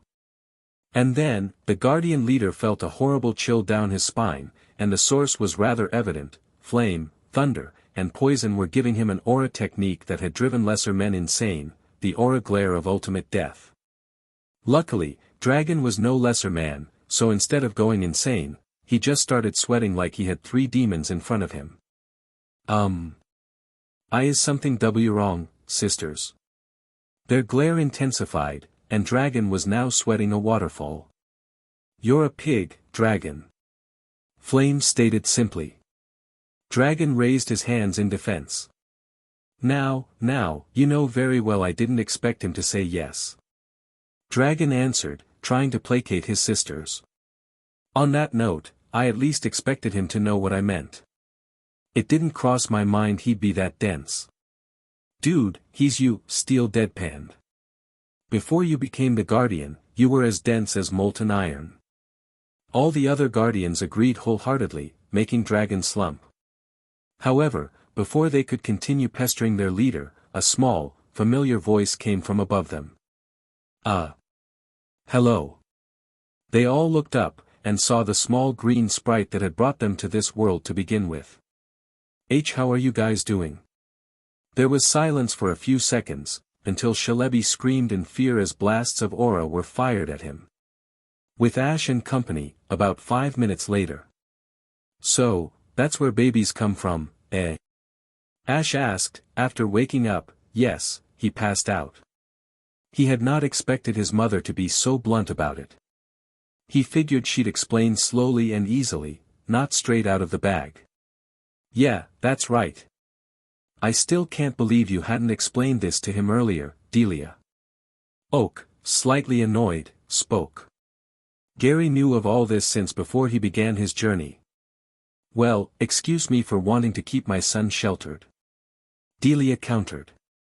Their argument would have continued, but a small, green bullet barreled past them and hid behind Oak. Sam. Sauve me. Celebi cried out before hiding behind the dumbfounded professor. See Celebi, the sprite looked up towards the professor. Are you the same one I met all those years ago? Celebi nodded frantically, and screamed when a poison-laden aura knife impaled itself right beside his head, and hid behind the professor again. Come back here, you roots for brains. Poison screeched as the guardians ran towards the professor. We only want to dismember you and feed your insides to the muckros. The professor turned around to look at the little Pokemon. Wait, did you bring them here? Celebi nodded, frightened, knowing that if the guardians caught him he'd be as good as dead. Can't you just send them back? I wish I could. Celebi cried angrily, tears spilling from his eyes. I can't send them back unless. Celebi paused, and looked up fearfully. That's it. I'm dead. Just then, the professor saw a massive shadow lumbering over him. He slowly and fearfully turned around, and saw the hulking mass of the berserker armor towering over him. The armored being extended his hand. Hand him over and you walk out of here alive. Mind's distorted voice rang out from within the armor. Refuse, and your investigation will find itself in need of a new scientist. Knowing Max would carry out that threat, the professor handed over the small Pokemon, both of them trembling the whole time. Thank you very much. Celebi was shaking like a leaf in the wind, his little bee wings folded tightly against his back as the berserker carried him towards the guardian leader, whose paladin armor was starting to form. I may not be able to keep this form for long. But it'll be enough to make you talk. The armor of the legendary paladin began to form around the leader of the guardians, making the legendary Pokemon shake in fear. Wait. I can connect the timelines. The voice of the forest managed to cry out. His face impassive as ever, Dragon cancelled the transformation. Explain, quickly. His voice promised pain if he did not like the answer. Celebi flew out of Mind's grasp and flew as high as he could while still within earshot. Okay, here's the thing. Undoubtedly, you've noticed that some things in this world are completely different from your world. The guardians nodded. So, if you guys were to meet with the opposite of something or someone you know, or just a really different version of them, and, release your emotions towards them, I'll be able to connect both timelines for a while, just enough time for you guys to hug your families and plan stuff with the other guardians. Mind's eyes narrowed. He dissolved his armor before asking the question in all their minds. What do you mean, release our emotions? He asked, with a threat hidden under his words. Celebi chuckled nervously at this. You, have to, sing them. Silence fell all around them. Celebi was already picturing himself turned into a salad. Dragon sighed heavily. Well, it could be a lot worse. Celebi stood dumbfounded at his words, half sure he had heard wrong. Pardon? I said, it could be a lot worse. Dragon clarified. You could have told us to kill the opposites, even if they were innocent. Just singing isn't that bad. The little sprite released a sigh of relief, until the berserker jumped and brought him back down. If you can connect the timelines. Mind asked as he dissolved his armor, then why can't you just send us back home, right now? His shield's blades were pointed at Celebi's throat. The sprite gulped. And my original plan. The time traveler began. Was to send you guys here for a short while, then I'd come back and you'd depart this world with a teary goodbye to your counterparts. Like a cliché fanfic. Dragon raised an eyebrow at that, but decided to ignore it. The only reason I was able to bring you here, was that both you and the other you were feeling proud of something. You were feeling incredibly proud at the progress Risha's was making with her aura training, and the other you had just won another badge. That pretty much sums up the difference between you two. The sprite Pokemon shrugged as he said the last bit. If both of you manage to get a moment of synchrony, I'll be able to send you back. Dragon sighed and nodded, understanding the situation. He was a bit miffed, however, about having to cooperate with that useless waste of organic material that was his other self. Anyway, I believe we may have found a connection opportunity already. From his current position, Dragon saw the innocent versions of Max and May. That version of May will be perfect for the connection. Omake at the bottom. Back in the Guardian universe, somewhere in the Unovan forest. A young woman, with an eye patch over her left eye and her brown hair tied up in a ponytail, dressed in a white tank top and jeans, and a long, silk glove covering most of her left arm, sighed as she finished cooking breakfast for her family. It's hard to believe it's been 3 years since we got away from them. She thought, happily. I guess I gotta thank the Guardians for beating King Roland, I guess. Speaking of which, she really wondered how the Guardians were doing. It had been a while since they appeared on the news, after defeating some evil team or got rid of some kind of threat. Either way, they always seemed to save the day. Her own triplet daughters idolized the Guardians. If only I hadn't screwed up. Penny for your thoughts. The woman smiled as she heard the deep voice of her mate. Nothing, really. She said as he sat down beside her. He was an Absol, a regular one, with a small, pearl-like gem dangling from his neck. Just thinking about how the Guardians haven't appeared in the news for a while. She said as she kneeled down and gave him a kiss. Good morning, by the way. Hee, sorry. Good morning, my dearest. The Absol quickly amended. Soon after, a distinctively male yawn rang out. And good morning to you too, Natural. The male, now identified as Natural, groaned. How many times do I have to tell you not to call me that? Natural said angrily. You know I hate that name. The woman chuckled, before going back into breakfast making. Where's Resh, anyway? The woman asked, and just as she did, a white-haired woman walked in, yawning slightly. Never mind. Morning, Resh. Morning. The woman had incredibly pale skin, and electric blue eyes. She picked up the controller and turned on the TV. BZZT, in other news, the sacred guardians of Altomare derailed the plans of Team Rocket leftovers. The brown-haired woman blinked owlishly at the screen. And there they are again. The brown-haired woman said. Her mate shrugged. The Guardians have always been a bit unpredictable. The disaster Pokemon said, shrugging as best as his canine form allowed him to. I wouldn't find it odd if they decided to take a Vaca. The Absol suddenly froze, his eyes wide. Oh. Before the woman could ask, 3 little girls, all of them sporting the body of a human, but with the legs, tail, horn and head gem of an Absol, with snow-white hair, ran in. Mommy, Daddy, we're scared. The girls yelled, crying, as they tackled their parents. The woman turned to her mate. What's wrong? The Absol began to sniff the air, trying to find something. Something's close. If what I'm feeling, as well as what the girls are feeling, is correct, we might have a situation, a disaster of earth-shattering magnitude. The girls remaining I went wide, before becoming a cold slit.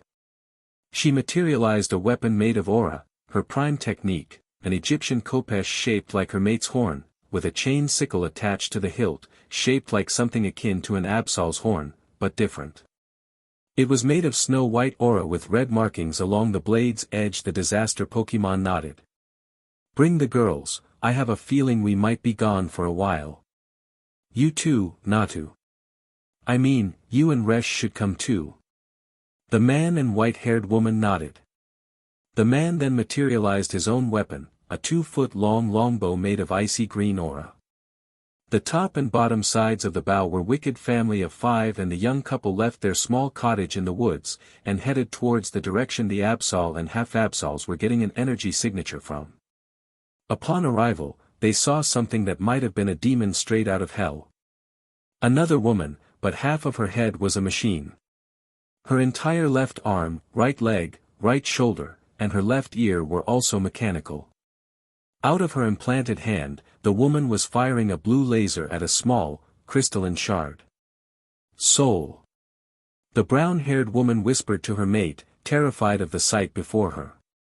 Her hand unconsciously went up to her eye patch, a gift the creature they were looking at had given her. What is that crystal that thing is shooting at? The Absol was restraining himself from going in and killing the cyborg, but turned to answer his mate. My dearest, that is a shard of the adamant orb, one of the 3 orbs that house part of the power of Dialga, Palkia and Giratina. The adamant orb holds power over time, so. Just then, a portal opened. On the other side, the woman could clearly see the guardians, sitting down in a clearing and eating. Listen, I sense that if we don't follow that abomination, the results will be beyond disastrous. We have to follow her, and maybe get some payback while we're at it. The woman nodded, and the entire family began to stealthily make their way towards the portal.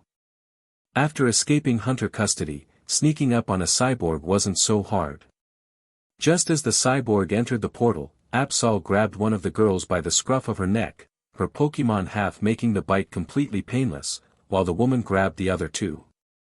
They both lunged into the portal, along with the Natural and Resh, and made it through just as it closed. And that's a wrap. Who are these people? Who could this Natural and Resh be? More importantly, who is the woman with the eye patch?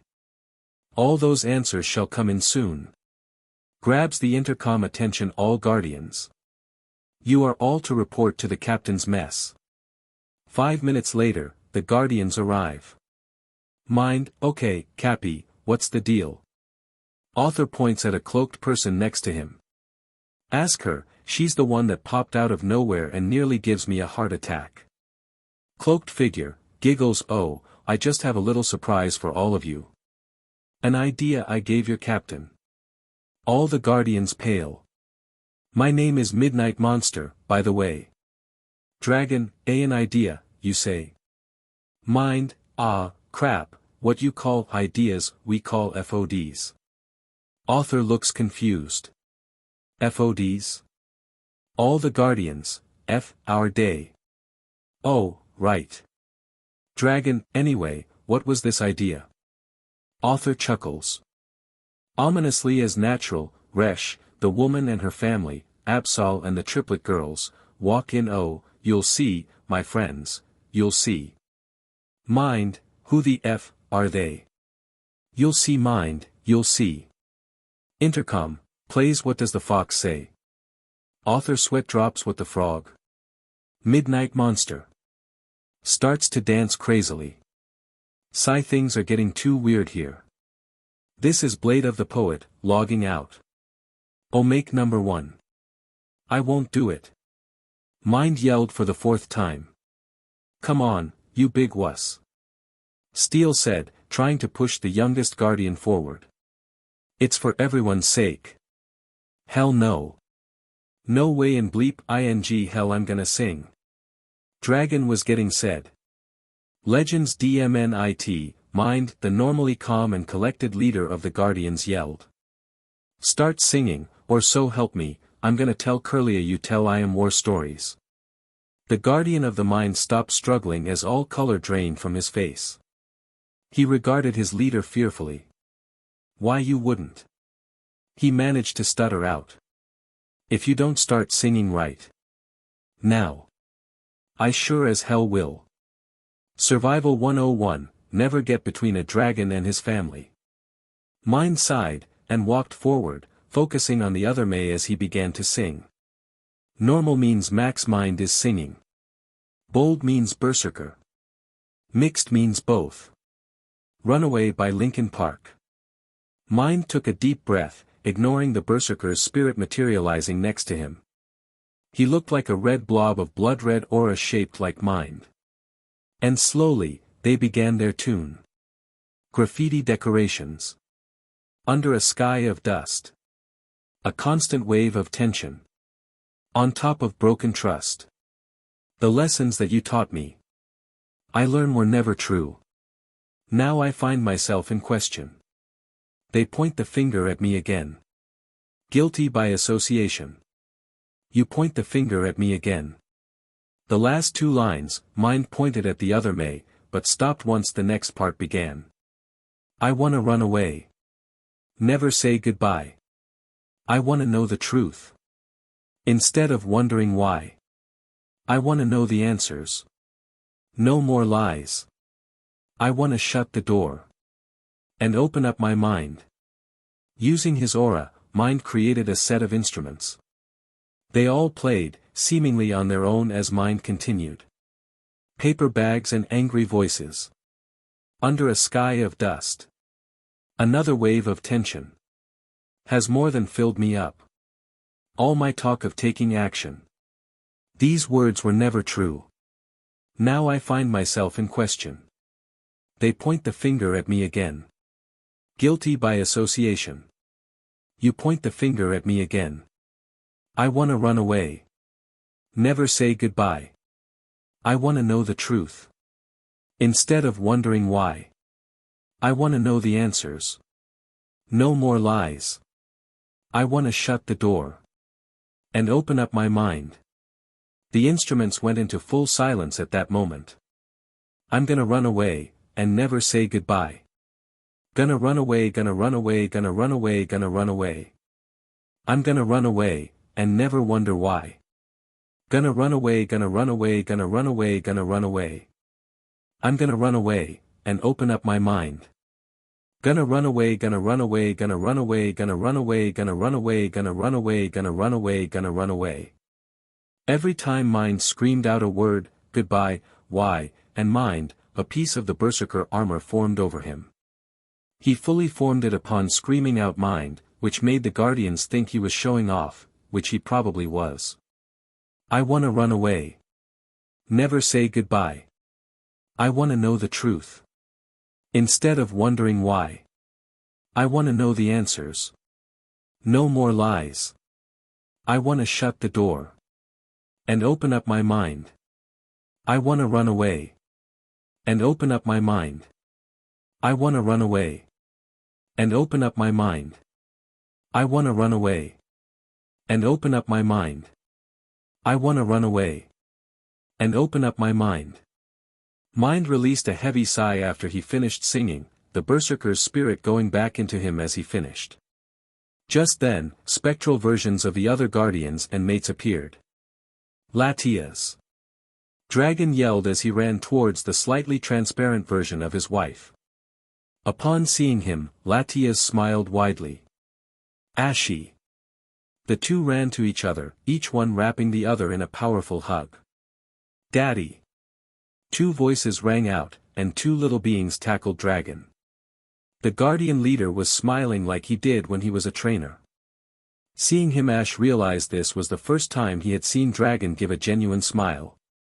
That smile. Ash thought.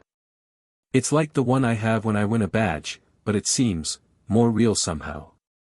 He looked around to see all the guardians that had been sent to this timeline hugging and kissing their mates, while their children, of those that had children, were tightly hugged as well. Amphi, I missed you. Thunder yelled as she squeezed the life out of her mate. Missed, you too, sweetheart, can't breathe, need air. The poor Ampharos managed to gasp out, prompting his mate to release him, only to then squeeze her own son. Oh, Donner, Mama missed you so much. Thunder yelled while hugging her son tightly. Poor thing was going purple. Luckily, she let him go just in time. Now, you haven't been causing your father any trouble, have you? The little boy shook his head, but Amphi knew better. Oh, sure, causing 3 citywide blackouts in a week isn't trouble at all. The former employee of the lighthouse muttered. Right, moving on. Steele was tightly hugging his wife, Lucario, with his 2 children, Blake and Adira, squished up between them. No one said anything. No words were needed. Mind had gotten over the fact his wife had evolved, and was now as tall as he was, considering his growth spurt a few years back, and was kissing her passionately while Iam rode on his shoulders. The guardian of the mind was grinning like an idiot, happy to be with his family once more. Poison was spinning her mate around, happy to see him again, not noticing that his eyes were already spinning due to dizziness. Flame was making out with her mate, flames pouring out everywhere as her feral mode surfaced ever so slightly. Ice and his mate were also making out, but everyone had to move away from them as it became too cold. Literally. The ground around them froze up. Despite that, Ash noticed the looks of happiness on the faces of all the guardians. They were simply exuding joy. Just then, Ash felt an odd emptiness within himself. He took out his badge case, and stared at the pieces of metal within. What is this feeling? I feel empty. He looked up again to see Dragon and Latia staring at each other lovingly, their daughter flying above his head and their son running around his legs. Is this what he meant? Is this the hollow feeling he had when he abandoned training? Same spot as last time. The guardians and the trainers were all sitting in a clearing, having lunch. The guardians were noticeably happier after being able to talk with their families, and had lain off picking on the trainers. They were happily eating and chatting with one another, occasionally making a joke or two. Even Mind was happily chatting instead of trying to pummel their other selves. In spite of this, Dragon had that distinct feeling something was about to happen. He could see his other self could see it too, making him wonder if their aura allowed them to sense future events that would directly affect them. Of course, Dragon's skill was more attuned, so he could feel that whatever was going to happen, it would heavily involve Mind.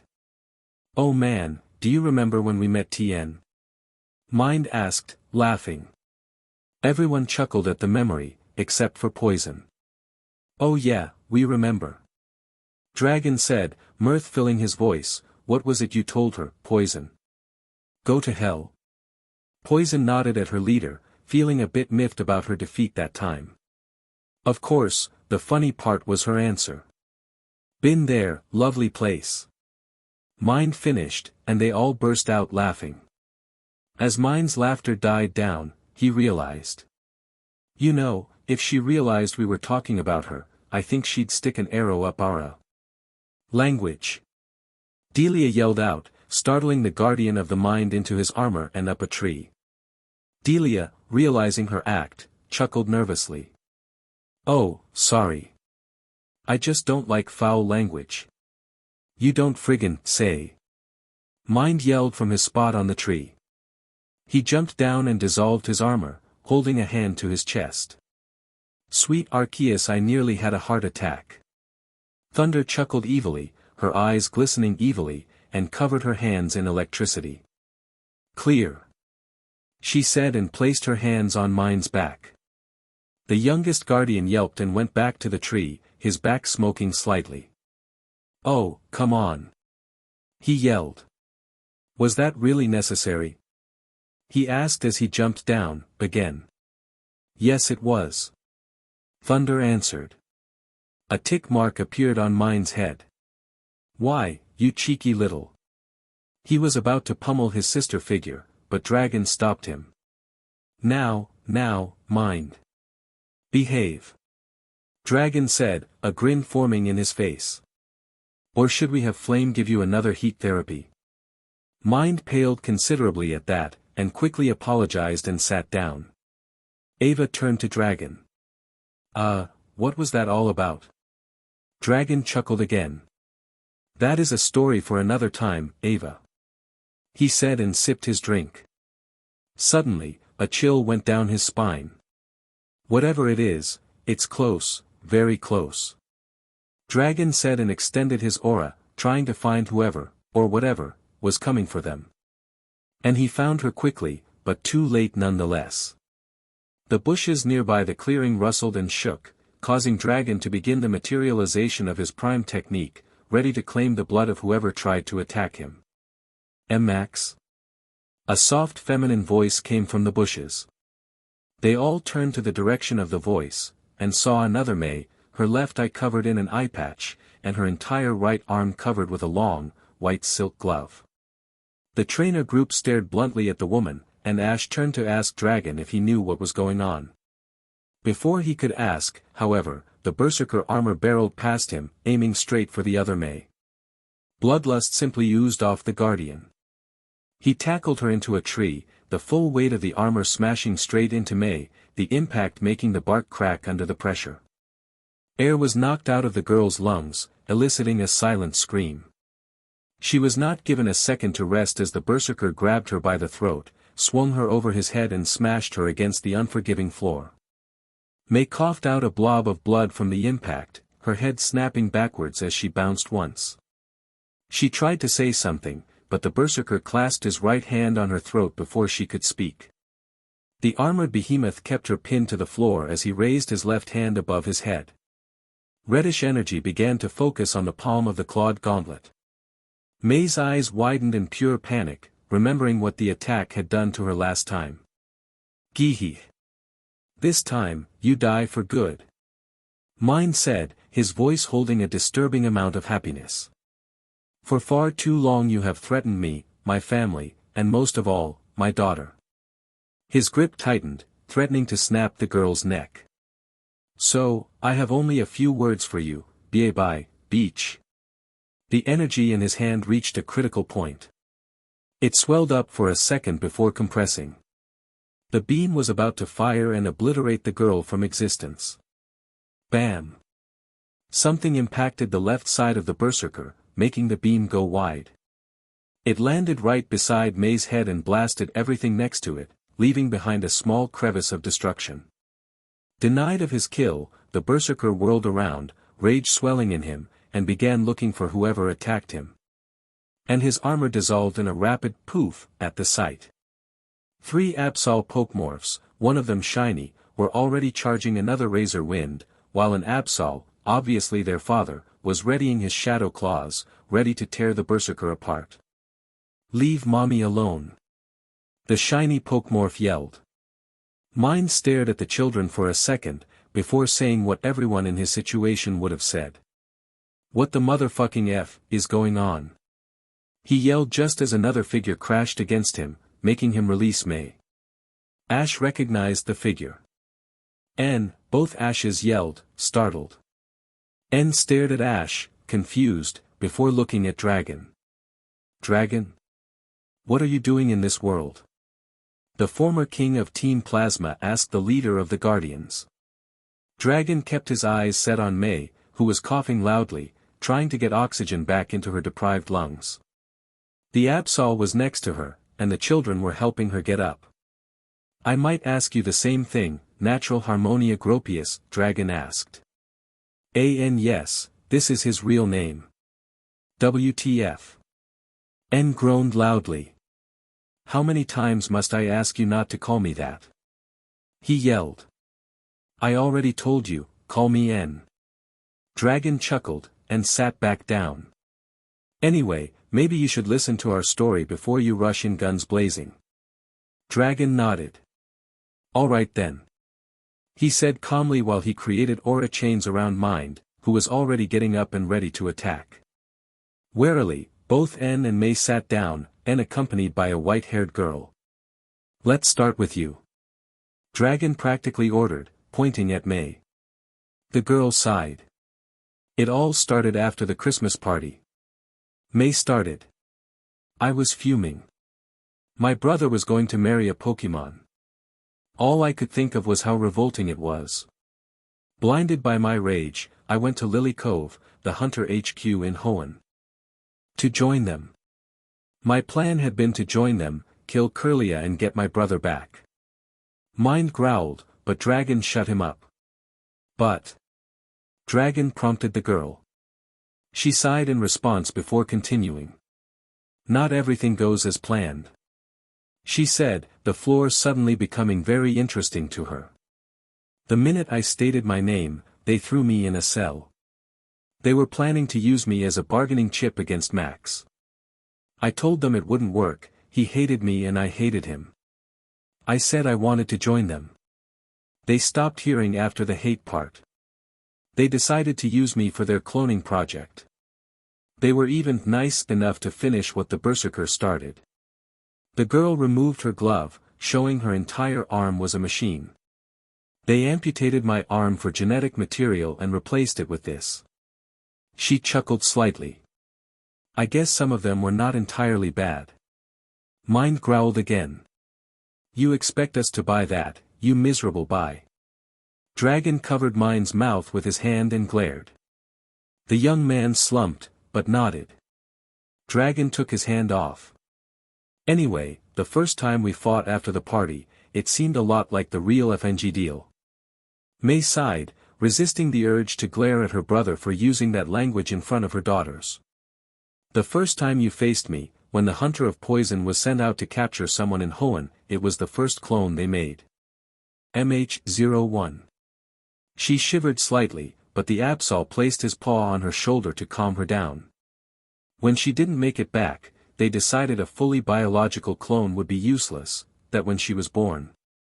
MX, a cyborg with the ability to heal herself with the iron in her blood. Her human hand unconsciously raised to her eye patch. Of course, they had to test her. She slowly removed the patch, and everyone, Mind included, gasped in horror. Her eye was milky white and mangled, with an X-shaped scar around it. For a whole month they added things to that thing, scanners, weapons, defense mechanisms. Every time they added something, I became the test subject. May turned around and lifted her shirt. Her back was crisscrossed with hundreds of scars, each of different length and depth. Some looked like they had been harsh flesh wounds, but some undoubtedly went from side to side of her body. She lowered her shirt and replaced her eye patch before continuing. The only company I had during those months was my cellmate, who they hoped would kill me. That would be me. The Absol said. Do you not recognize me, Max Maple? After all, I nearly killed you once. Mind's eyes widened. No way, you're the Absol from the Jirachi incident. Mind realized. Dragon's eyes widened while the others, except for the Max, were just confused. This little fucker tried to maim me. Repeatedly. Well, I guess that makes them soul mates. Flame said jokingly, but it made both Absol and May slump sadly. I changed, you know. May muttered. Doubt it. Mind said with a barely concealed deadpan. May's head snapped up, tears welling up, ready to flow. Arceus DMNIT, Max. She screamed at him. During the time I was in the cell, I realized what I did was wrong. I felt so horrible with myself. She hugged herself tightly, shivering. I had tried to kill my own little brother. I wanted to join a group that was threatening to kill innocents. One day, I turned to Absol, and simply told him.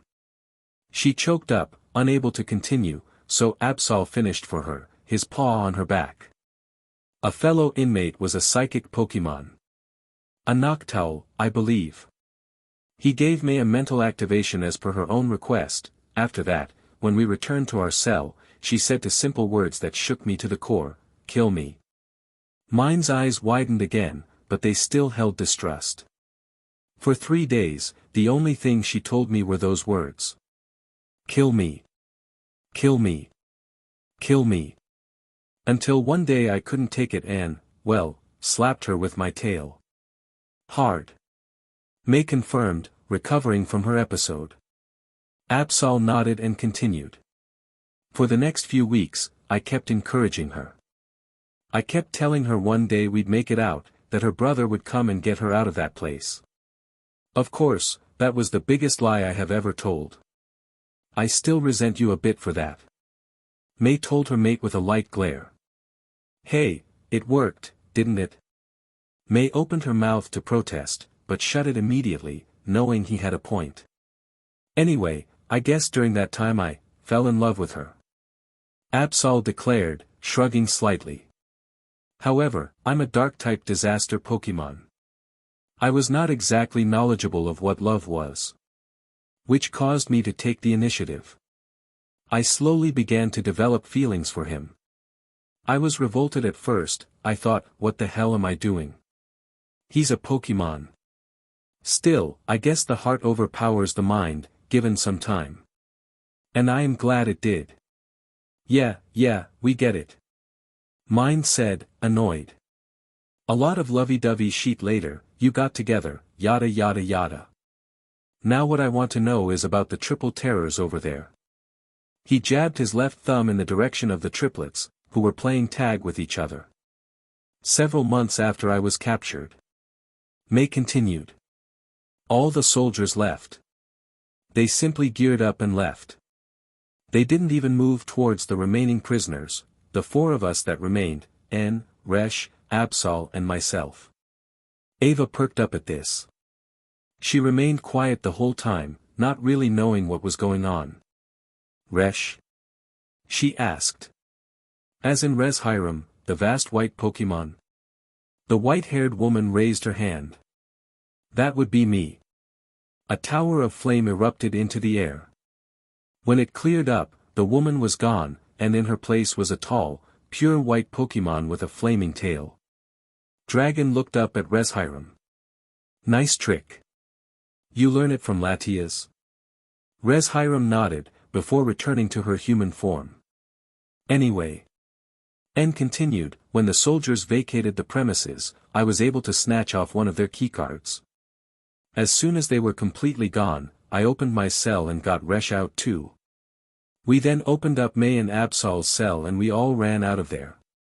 We hid in a forest in Unova, and built a small shack. In there, Resh and I had to endure these two going at it like lopunnies in heat. Both May and Absol blushed a deep red at that comment. Mind, on the other hand. Gah! He screeched, ripping his hand out of the chains and covering his eyes.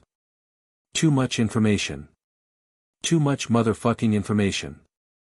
The guardians burst out in laughter at that. After smacking N in the head, with her mechanical hand, May called her daughters. The 3 girls approached, 2 of them happily climbing on her mother's lap and the last one climbing on her dad's back. Anyway, these are our daughters, Hisa. The shiny Absol Pokemorph raised her hand cheerfully. That's me, she said cutely. Mine's lips began to tug upward. This is Choco. May continued. Another of the triplets, one with a brown tuft of hair on her head, waved adorably at the guardians. Hi. She said loudly. Mine's eyes widened a bit. May and Absol chuckled at their daughter's antic. And last but not least, we have Itsuko. The last Pokemorph, the one riding happily on Absol's back, was laughing childishly as her father trotted slightly. This last action was too much for Mind. Right there and then, he instantly became attached to the Absol triplets. They are so cute.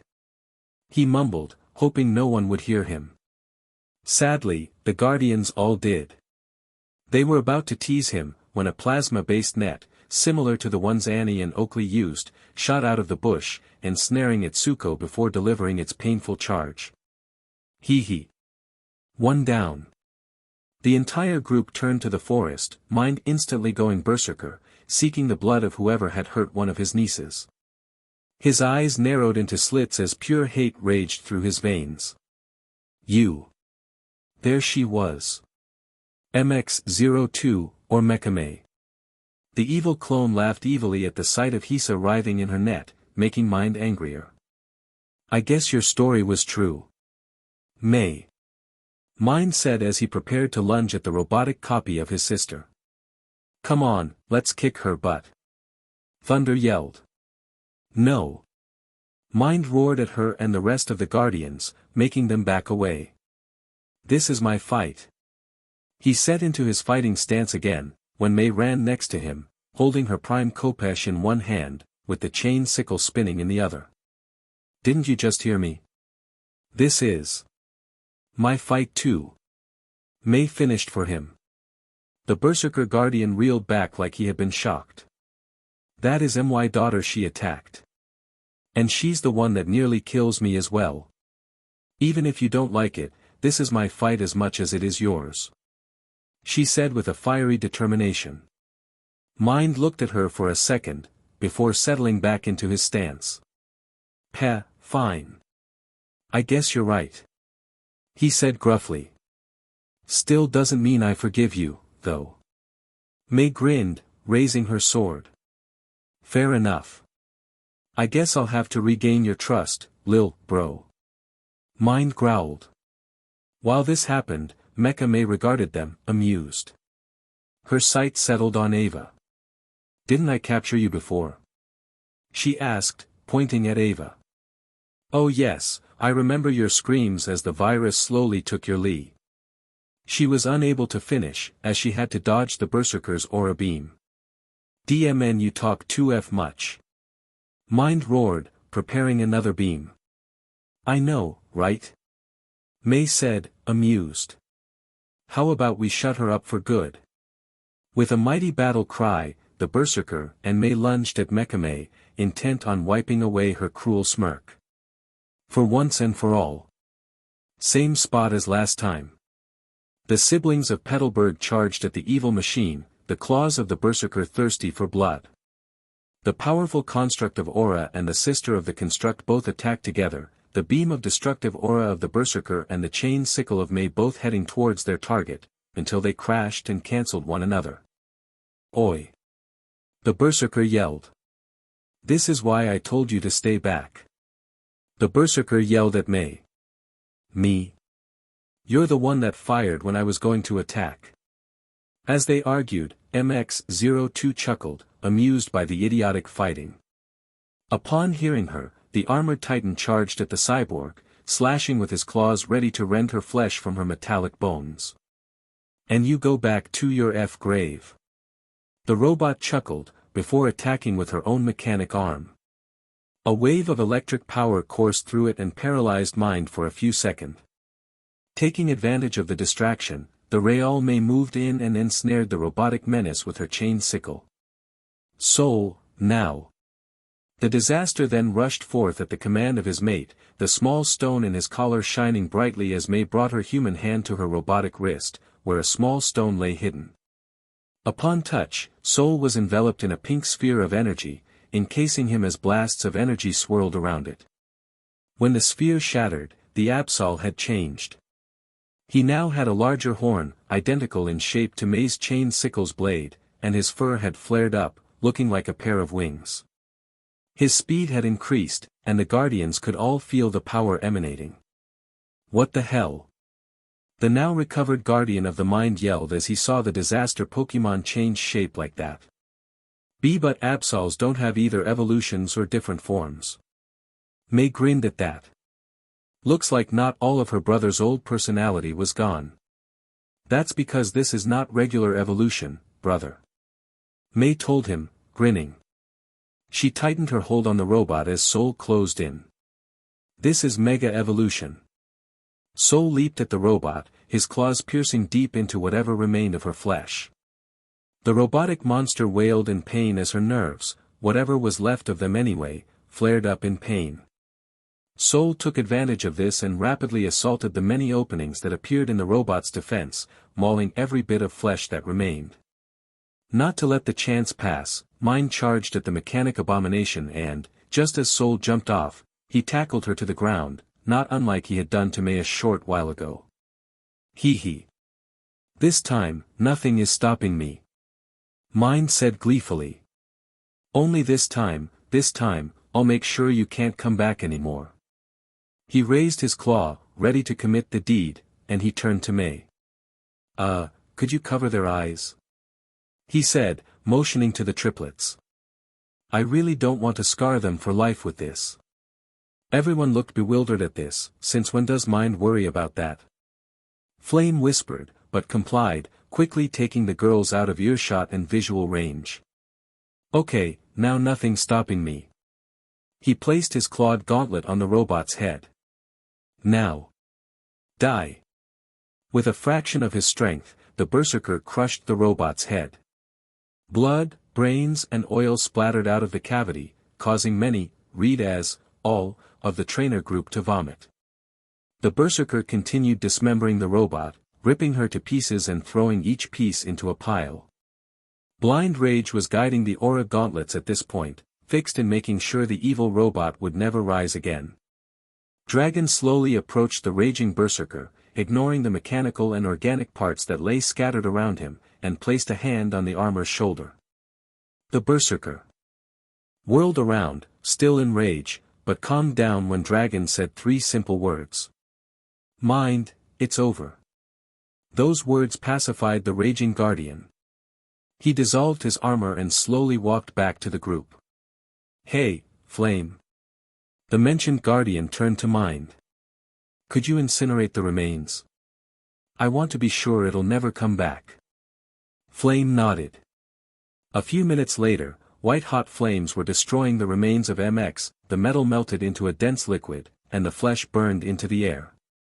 Nearby, with a somber expression, May watched the pyre, feeling at peace. No longer would she fear the robot. No more would she have nightmares of the test runs. It was over. Standing at her side, her brother watched the fire as well, occasionally looking at the hand that had crushed the metallic skull. Unlike his sister, he didn't feel at peace. Ever since the berserker had awoken, he was never at peace, except when he was with his mate and child. This, however, was the closest he could get without them.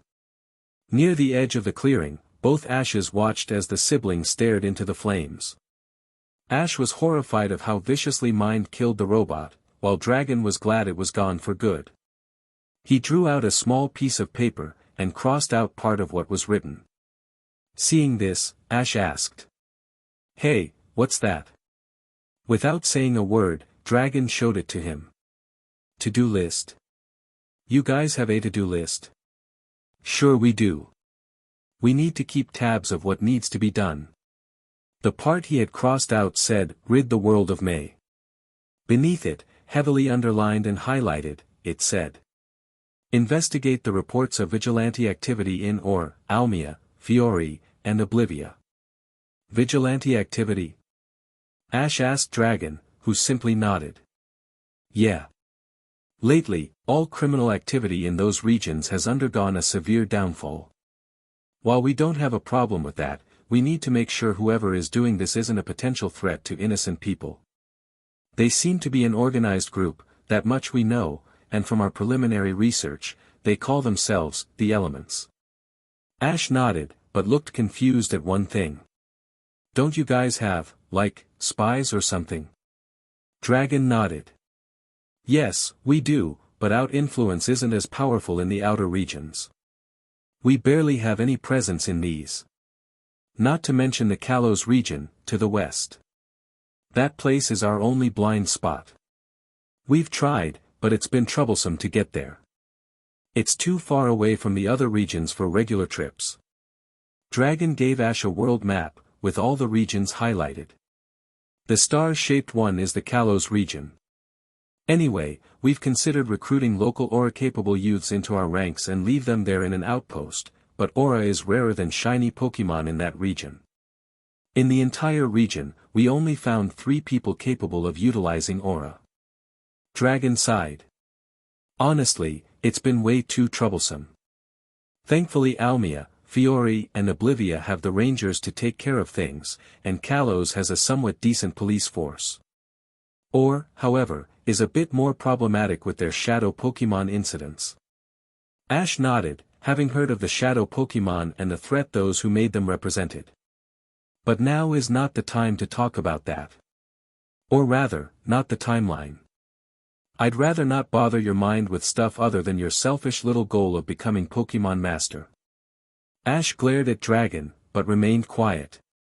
"Oh, not saying a word, are we? Good. You're becoming less stupid. It's not selfish." Ash countered. Dragon simply waved it off. Sure, whatever helps you sleep at night." Dragon said offhandedly as he left. He approached the Petalburg siblings as they watched the flames. "Everything all right here?" he asked them. Mind turned to him and nodded.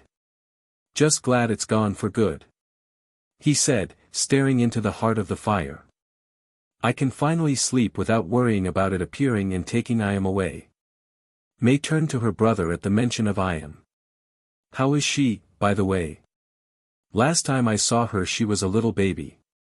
Mind glared at May for a second, but sighed and answered. She's fine, thanks. We found out she and Dragon's children have our powers. Kir nearly passed out when she showed us her power. She turns into a mini berserker, but she isn't as crazy as I am. May giggled at that. Dragon took this opportunity to slip away and let the siblings talk. You know, supposedly crazy people don't know they're crazy. Mind shrugged. Most crazy people don't have a living aura entity inside them. May chuckled again. Fair point. She looked up at the darkening sky. So, what happens now? About what? Well, you just found out I wasn't the one that tried to kill you, but it was my fault. MH01 and MX02 went after you. So, what will happen now? Will you kill me? Mind sighed, and Gibbs slapped her. Hey, what was that for? For talking nonsense. I won't kill you, not anymore. It may have been your fault, but it's water under the bridge now. Mind motioned to the pyre. The one that threatened me and my family is in there, burning away for good. You showed me you have changed. And while I still don't fully trust you, maybe we can be brother and sister again, someday. May smiled at that. Besides, if my wife found out I killed you and you were no longer a threat, she'd kick my butt. And with that, he left, leaving May with a single word in her head. Whipped. Meanwhile, in an unknown location. What do you mean, dead? A man asked the kneeling figure in front of him. Dead, milord. The cameras in their uniforms showed their deaths. Behold. The figure pressed a button, and a nearby screen flared to life. It showed the deaths of 2 of the king's hunters. We tried facial recognition, but the key features required to identify them are covered. The man growled. I see. Send a few troops to capture them, alive. I want to meet these people. The kneeling figure bowed his head. Yes, milord. He then excused himself and left. The man laid back in his throne, and looked around the room. I do hope they accept, or they'll feel the wrath of the descendant of the great King Roland, Prince Roger. Back in the Guardian universe, AN writing that after a Rift gaming run feels weird. A lone Rapidash-drawn carriage rode in the marshy terrain of Route 212 leading to Pastoria City. Only 2 people rode it, both in the front, a man and a woman. However, out of nowhere, a group of bandits popped up, surrounding the carriage. One of them, most likely their leader, approached the carriage. Why, hello. The bandit said, leaning on the carriage. Now, let me tell you how this is going to go down. You'll give us everything valuable you're carrying, and we let you go. Simple, right? However, if you don't comply. The man placed a hand on the woman's thigh. We might have to have a talk with your companion. The other bandits all chuckled lecherously. The man, without looking, answered. Oh, I wouldn't recommend that. You see, I married a rather ugly being, the man said nonchalantly. The woman looked shocked, and raised finally showed her face, which had been covered by a bonnet, revealing. Adrian Rackney, the guardian of the web. Shikio, how can you say that? How can you shame me in front of new people? The other person in the carriage, the guardian of grass, Shikio, was barely able to contain his laughter. Hey, if I could make you prettier, I would. You are not the man I met a year ago. They both pulled out their prime techniques at the bandits, who moved to draw their own weapons. Now, think real hard.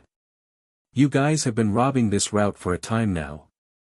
The citizens wouldn't mind a corpse of you.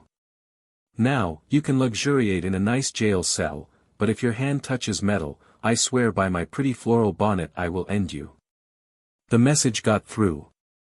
The bandits put their hands up and were escorted to Pastoria City for imprisonment.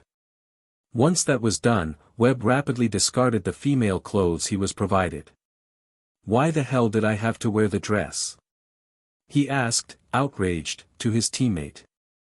"Because you lost in rock paper scissors. Besides, it looked rather good on you." Shikio smirked as he got the expected reaction. "Shut up, Shikio!" Webb yelled, even more outraged now. "Oh, sweet Arceus, I swear. Buy your pretty floral bonnet." Shikio jabbed once more. "Gah!" Webb recoiled, knowing he had set himself up for that one. "That's it, next time you'll wear it." The two kept arguing, an argument in which Webb talked and Shikio ignored, until they reached their rendezvous, where Gardevoir was waiting for them. "Geez, you guys took a while. All the others have already returned to the garden." She then noticed how set off Webb was. "Is something the matter?" Shikio snickered. "Nothing, really. The prankster got pranked, is all." A tick mark bulged in Webb's forehead. "You made me wear a dress." Gardevoir burst out in laughter at that. "Oh, if the others heard of that you'll never live it down." Her eyes took a malicious glint. "Blackmail, anyone?" "You got it, lady. Now come on, let's get home." Gardevoir nodded at Shikio, and transported them to the garden. "Ah, home sweet home," he muttered. "Now, let's go give our report and get something to eat, okay?" Webb nodded. The three of them entered the shack, where all the remaining guardians were sitting in the long dining table. "Mission successful," the two guardians declared as they walked in. Shadow, the acting second-in-command of the Guardians, nodded at them. "Good, now, back to the task at hand. How can we build a machine to forcefully bring back the others from that alternate timeline?" That's what the Guardians and their mates had been doing for a while now. Their plan was to build a bridge between the timelines to recover their friends. "We might need Dialga's power for it," Tien muttered. She had become a bit more talkative in the last 3 years, but she still wasn't exactly a social person. "Jira could help us, right Jira?" Her mate, a Giratina, nodded. "I'll consult with them. They usually agree with what either I or my mother say, so it shouldn't be hard." Shadow nodded. "Okay, let's get moving." The Guardians all nodded and left the shack, to gather the materials. Latias, who was acting as the true leader of the Guardians, retreated back into the room that belonged to her and her husband. "Soon, we'll be together again. Path to the next town." The Guardians had had their fill. They just couldn't stand it anymore. One more question from that brat and they would perform a public execution on the spot. It had been merely a few hours since the death of MX-02, and poor May was being assaulted by question from the most insufferable brat the Guardians had ever met. "How was that arm grafted into your body? Is it connected to your nerves? What's its power source? What was that mega evolution thing your Absol did?" Max kept barraging the robot-armed woman with similar question, occasionally switching to asking things to the triplets and rarely to N. All the aforementioned were just about murder the kid. Well, except the triplets, but they were still very annoyed. But not as annoyed as. "Oh, for the love of Arceus, shut up." Mind went berserker and roared straight at the kid's face. This effectively shut him up. "One more question out of you, and I will commit murder," plot beat Med. "Oi. Mind, you can't kill him, I need the guy alive.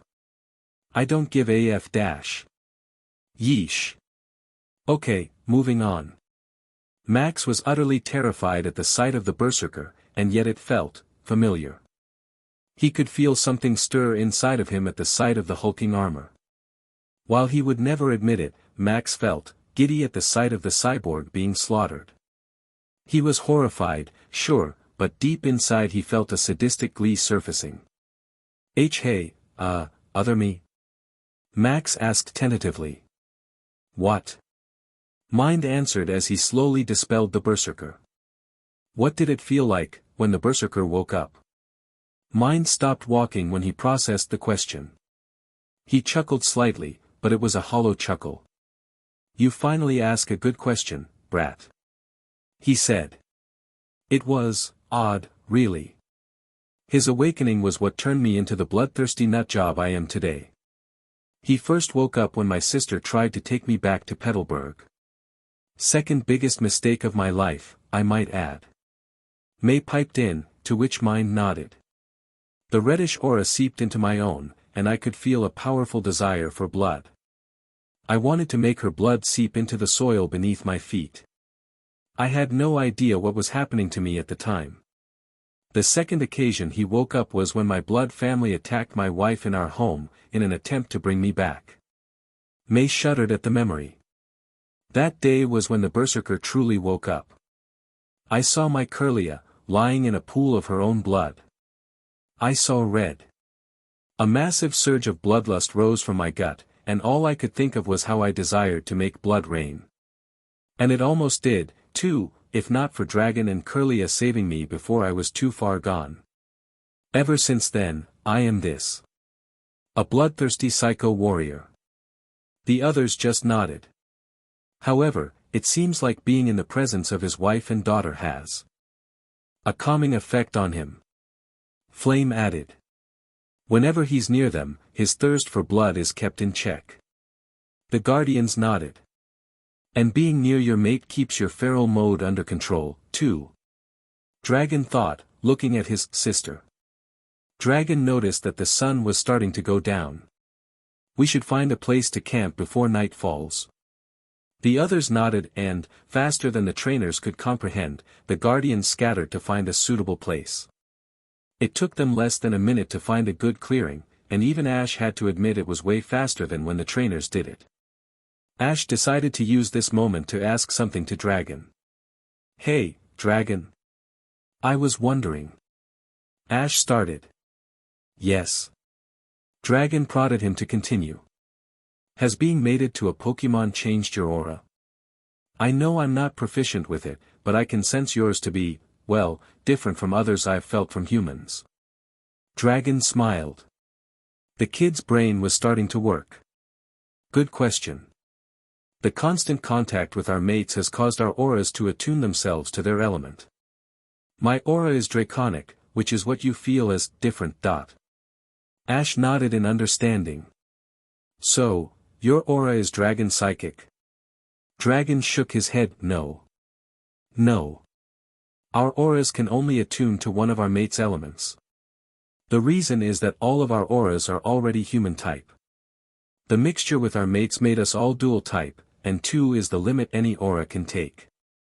I'm human dragon, flame is human fire, and so on and so forth. Ash nodded.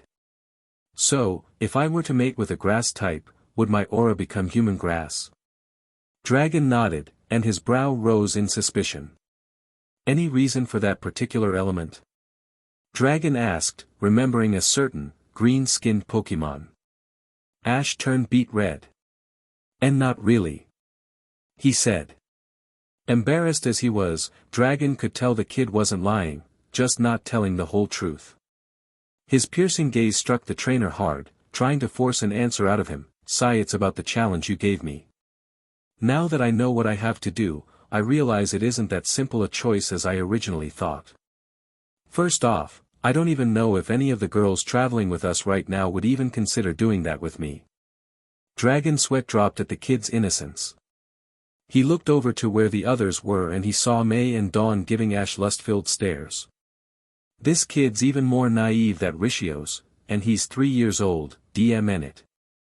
Then, even if they did want to do it, if I went with one, the other might feel bad. So I considered, you know. Dragon held his hand up, making him shut up. Meganium? He nodded. Wouldn't have been my first choice. Then again, my first and only choice will always be Latias. Ash looked down to the floor, and he unconsciously grabbed his chest. Dragon grinned. Ah, you feel it, don't you? The void, deep inside. A feeling you can't quite place and yet you feel like it's been there a long, long time. Ash nodded, making the guardian chuckle. There it is, then. The same feeling I had after I lost the Hoenn League. The feeling I held for 2 years after my disappearance. He looked up in nostalgia. Have you ever heard of the term aura mates? Ash looked at him confused. No, I haven't. For once, Dragon didn't mock his lack of knowledge, and instead, shed some light unto him. It is the original term for soul mates. Two people whose auras are a perfect match, a perfect fit with each other. I had felt it from the second I first met Latias. A tug in my gut, like a string connecting me to her. I had no idea what it was at the time. But when I found out, everything felt so clear. The path I had to take was suddenly revealed to me. I shed my old self, my naivete, my previous life, my entire past, and left for Altomare. When Latias and I were reunited, it was like a blast of light erased the darkness in our pasts. The depression she'd been in since Latios had died and I had left, the void I felt ever since I left her, all gone, just like that. He held his chest. And I know this will sound cheesy, but the longer I'm away from my wife and children, the more I can feel that void coming back. Ash looked at him oddly. So, you're with Latias only to avoid that pain? Isn't that kinda selfie? Before he could finish, Dragon's sword was pointed directly at his throat. Do not try to deduce that which you cannot understand. Dragon's voice dripped with a poison that would have made one of his sisters jealous. I am with Latias because I love her more than my very life. For her, and for my children, I would gladly undergo all the tortures of this world and the next. Ash nodded, gulping loudly because of the pointy object poking his throat, very close to breaking skin. You understood. Ash held his hands up in surrender and backed away. Now, remember you can always back out from the challenge and release a mere 6 Pokemon. You have a whole herd of Tauros, just release 6 of them and get it over with. Ash shook his head. No. I value my friends more than my own dignity. Dragon stared at the kid, bewildered as he showed one of his rare moments of maturity. After all. Ash shot him a victory sign. There's no way I'll become Pokemon Master if I release so many Pokemon. Dragon face planted. Does this kid think of anything else? He thought angrily. That's when his danger sense went off. Ever since he had been shot all those years ago by a hunter-sniper, he had trained to expand his aura's reach, allowing him to sense people from longer away. His current range was 3.2 kilometers, 2 miles, and something had just popped up in the edge of his vision. Whatever it was moving rapidly towards them, running through the woods at a speed only an experienced warrior would be able to achieve. 3.1 km. 2.8 km. 2.4 km. 2 km, what is this? His eyes snapped open, and he ran towards the others, dragging the other Ash with him. They rapidly reached the camp, where all the trainers and guardians, plus May, N and their mates and children. Guardians! To arms! Dragon yelled, spurring all the guardians into action. Faster than the eye could see, the guardians had set up a perimeter around the camp. Dragon, what's wrong? Flame asked him. Something's moving towards us, fast.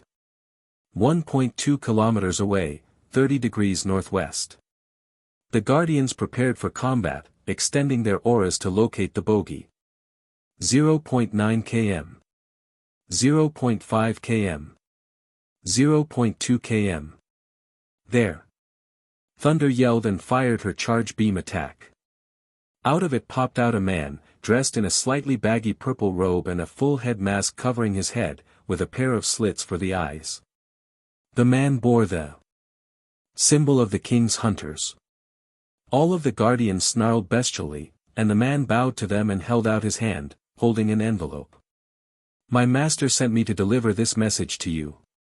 Dragon took the envelope. The ninja-like man bowed again. Have a nice day. And with that, he ran off, vanishing from sight. Curious but wary, Dragon opened the envelope, conscious of his brothers and sisters peeking over his shoulders. To whomever you may be. I have seen your prowess in combat, and would like to extend my most cordial invitation to my palace in the northern part of Unova. Should you agree to come, you will be accommodated with many luxuries, food, baths, and bedrooms, for example. I sincerely hope you will accept. Prince Roger of the King's Hunters, descendant of King Roland. They all blinked olishly at the letter, utterly confused by its contents. Didn't King Roland kill off all his children? Poison asked. In our timeline he did. Dragon answered. He must have had one more in this timeline. Either that or they were different from the ones in ours. His eyes held an angered look. Well, my brothers and sisters, it looks like we're going to a castle. Cleaning is way overdue in this place. The Guardians reacted differently for this. Mind grinned sadistically, bloodlust oozing off his aura. Steel remained quiet, but his claws materialized, a general sign. He said, "Let's do this." Thunder sighed, but nodded. She had hoped the killing would be diminished. At least they were killing hunters instead of standard bandits and thieves. Poison chuckled, her poison knives dripping toxic fluid. No matter what timeline they were in, she still loved to kill the hunters as payback. Ice nodded, the air around him cold. He wanted to make sure the hunters would not be able to harm anyone else. And Flame. Flame looked worried, cradling her flat belly. Dragon looked at her, confused. Normally, she was the second one to jump at the chance to kill hunters, the first one being Mind, and yet this time she looked like she didn't want to go in. Dragon closed his eyes, and let his aura out. He saw the auras of all his brothers and sisters, like Mind's dark green, shield-like aura and Ice's glacier-shaped one. Flame's was, as one would think, a towering fire around her. However, he saw something else. Something that made him feel like the largest, most idiotic imbecile of the world. He saw not one, but two smaller auras. They were mere embers dancing in the hearth compared to Flame's aura, but they were there. Two healthy auras, slowly growing in Flame's womb. Dragon's eyes snapped open in shock. Flame. Why Yuri? She nodded before he could finish. Dragon went solemn in an instant, and with a flash of aura, he burned the letter. Never mind, Guardians. We're heading to the next city. We need to get Flame to the Pokemon Center ASAP. The others looked confused, but realization dawned on them quickly. Flame cradling her belly, Dragon's sudden change of mood and him calling off the mission. Thunder and Poison lost their tough demeanor and started squealing like fangirls, hugging Flame tightly. Why didn't you tell us earlier? Poison yelled happily. Donner will have a new playmate. Yay! Thunder chirped in joy. By now, even the trainers figured out what was going on. Thunder, the girl turned to her leader. Dragon showed her two fingers. She turned back to Flame. Why, you're having twins. Flame glared at Dragon, but nodded. The two other female guardians squealed even louder, incredibly happy. How far along are you? Thunder asked her. With a sigh, Flame turned to her. I'm only at a month right now. She smiled sadly. I just hope we can get home before they're born. The last thing I want is for Ty to miss there. Whoa. She found herself lifted onto the shoulders of the hulking berserker. Guardians. V formation. Dragon barked out. The remaining guardians aligned themselves in front of the berserker, using the same formation flocks of birds use, with their weapons ready. Our mission is simple, keep the path clear to the next city. Knock any trainer in the way unconscious, and kill any Team Plasma or Rocket you see. They all nodded, while Flame looked bewildered. Don't I get any say in this? She asked. No. The Guardian of the Mind answered truthfully. Guardians. Move out. The formation started running forward, leaving the trainers and the others from the Guardian timeline behind. They all watched the dust cloud kicked up by the Guardians for a few seconds. before breaking into a run after them. Wait for US Pokemon Center. Dragon paced back and forth in front of the maternity ward of the Pokemon Center. Whilst he loved all his brothers and sisters, Mind and Flame held a special place for him, having been the first to join him as guardians. Not only that, he had personally trained the two of them into the powerhouses they were today. Granted, Mind was a natural powerhouse thanks to the Berserker, but Flame was a weak little coordinator long before she was the powerful 3rd in Command Guardian. He chuckled as he remembered when he started training with her. Flashback. Bam! Dawn cried out in pain as she was slammed into the floor by her tutor, who simply regarded her with stone-cold eyes. Her mother's betrayal made her decide to train herself into strength so she'd no longer have to rely on her Pokemon. However, doing such a thing was easier said than done. Her lithe frame was not meant for heavy combat, that much her tutor knew, so he decided to train her on stealth, which meant that every time he caught her he'd slam her into the ground. She stood shakily, determination flaming in her eyes. Again. She scurried back into the woods. Her goal was to get behind Dragon and tap his shoulder before he could notice her. It was a low-level exercise, so he refrained from using his aura sensing. Of course, he was still a battle-hardened warrior. He was able to detect her by the noise she made. It took her 3 days to complete the task with flying colors. Flashback end. A small part of him regretted teaching her stealth. She had gained a level of skill that very few would be able to match, and even less would be able to detect. Which meant she would often sneak up on him or Mind. Dragon's pacing was interrupted by Mind, who was seating lazily nearby. Oh, come on, Dragon, chill. Nurse Joy will make sure she's okay. The guardian of the Mind said calmly. She's only PRGN, not infected with a parasite.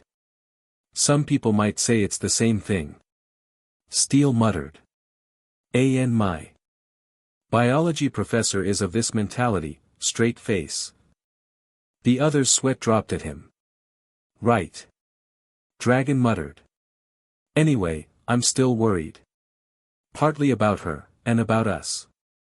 The others looked at him, confused. Us? Why us? Thunder asked her brother. He turned to them, his expression filled with fear and worry. Do you not remember when you were PRGN, Thunder? The mighty leader of the Guardians shuddered and hugged himself. The mood swings. The cravings. Mind's expression matched his leader's. Running around like chickens without a head trying to find the stuff she'll ask for. Mind seriously started to consider running for the hills. Steel was the next to speak, nursing his ribs. Enduring the WSW combo. Thunder turned to him. WSW? She asked, utterly confused by the acronym. Dragon held up 3 fingers. Wrath, sorrow, wrath. You and Lucario went through it incredibly often. You'd be set off beyond human limits, beat the crap out of everyone around you, then start crying and apologizing. Steel followed up. And then, when someone tried to comfort you, you'd rage out again and beat us up again. Do you know what it's like when a Lucario does that to you? The Guardian of Steel winced at the memory. I'm pretty sure she broke a rib or 2 once. I think that Nurse Joy was about to give us a frequent buyer card for the Pokemon Center. When he said that, Dragon pulled out a small card from his pocket. It was a plain card with the Pokemon Center logo on one side and a magnetic band on the other one. Huh. What's that? A Pokemon Center frequent patient card. You get a point for every consult, 2 points for every broken limb, and 3 points per visit to the ER. If you get to 100 points, you get a free heal ball. The others looked worried. How many heal ball have we gotten? Poison asked. Dragon coughed awkwardly. We have 15. Everyone except Dragon face faulted. On the other side of the Pokemon Center, the trainer group was sitting around a table, except for Max, who had gone to look at a small bookshelf. Dawn looked like she was in shock. Well, talk about an oddly flavored twist. Scylla muttered. I didn't even know it was possible for poke-human relations to produce a child. It shouldn't be possible. May answered. I mean, humans and Pokemon are completely different species, aren't they? Just as she said that, Max walked in, carrying a big old book. Hey guys. Take a look at this. He opened the book at a seemingly random page and pointed at a paragraph. In ancient times, humans and Pokemon lived together in harmony. Even if they were different in body, they were equals in mind. Humans provided food and shelter, and the Pokemon helped them cook and in other chores. According to old scripts and great drawings, they worked united and diligently, raising a powerful empire. Destruction could happen, yet they would fix anything. Some humans would even marry Pokemon, and it was a trivial thing that happened often. Usually, these marriages were long and fruitful, even with the language barrier. Studies show that ancient civilizations may have found a way to understand and communicate directly with the Pokemon. Also, according to old texts, these unions would produce hybrid offspring. Some scientists believe that Pokemon with a humanoid shape, such as Gardevoir and Jynx, are the result of these unions. The trainer stared at the book. This explained a lot to them, but raised even more questions. Riley looked pensive.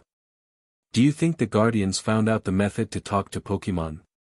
The Aura Master, who felt like a novice compared to the Guardians, wondered. It'd make sense. They seemed perfectly able to understand that Absol's words as it and the other May explained how they came here.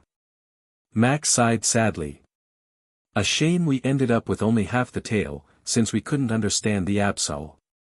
When he said that, he perked up, and turned to look at Ash. Hey, Ash, you can understand Pikachu, can't you? The mentioned trainer looked at his closest friend. Well, sorta. I get the gist of what he says, but not the exact words.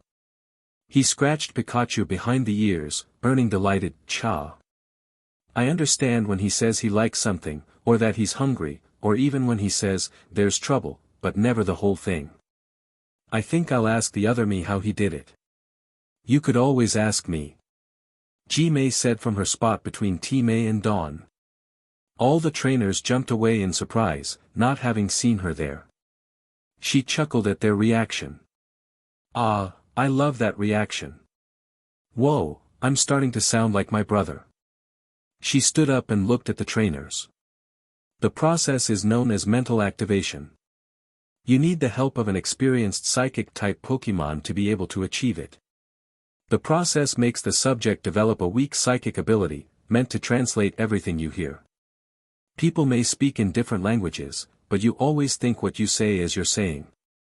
In a way, when you're mentally activated, what you hear is a person's thoughts rather than their voice. However, it is very weak, so you can't read people's minds or anything like that, just translate what you hear. They all nodded in understanding, except for Ash, who got lost at psychic type. Sue, what kind of psychic can do it? The trainer asked. May shrugged in response. Any psychic, really. Pure psychics or duels with psychic as their primary work best, but any Pokemon with a psychic type is able to do it, well, should be able to do it. May rubbed her head. If it fails you'll end up with a headache that will make your worst migraine feel like a tap on the head. Speaking from experience. Iris asked the cyber-armed woman. She chuckled nervously. Hee, yeah, I am. The Noctowl that activated me shows why you shouldn't go for a non-psychic with psychic abilities. The activation was a success, but it hurt a lot. But, just like my arm, the pain gave way to something rather useful. She grabbed a nearby paper cup and held it in her mechanical palm. Several little hooks came up and started to unfold the cup and, in a matter of seconds, she was holding a small origami crane, which she handed to Etsuko. Granted, I may have added a few things myself, such as the slot for the Absolonite. Oh, and this. She flicked her hand at a nearby wall. Before everyone's eyes, the wall was pierced thrice. A little something based on Soul's Razor Wind. I can fire small bullets of compressed wind at a short range. I'm still trying to figure out how to extend the range, though. I get only around 3 inches before the wind dispels into a mere breeze. She sighed in annoyance, and Nurse Joy came out, followed by Flame. The nurse was looking as cheerful as ever. Well, everything seems to be fine. I must say, for 3 months you are amazingly thin. Flame chuckled at the nurse's observation. Of course, they couldn't just say that the babies were hybrids, so they had to play it off strategically if they wanted to keep that little detail a secret. Thank you, Nurse Joy. I guess it must be all that exercise I did. The nurse nodded, seemingly not noticing anything weird. However, her cheerful demeanor faltered as she sighed. Still, it's a shame the LTRSND machine broke down. I'm sure you would have liked to see the babies. At least the rest of the tests showed everything was all right. The nurse flipped through the pages of her pad. Well, one thing did turn up not so well. I'd recommend you don't move too much once you start your last trimester. Your womb is, well, you're so thin that it might hurt the children if you move too much. Flame looked worried at that statement, but nodded. Her fists were balled up tightly as she crossed her arms around her belly.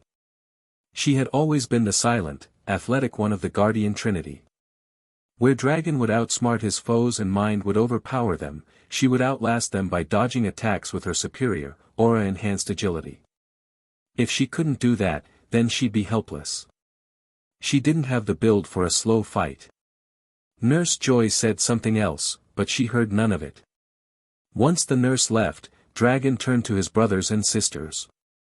His entire being irradiated a protectiveness not seen since Rishios was born.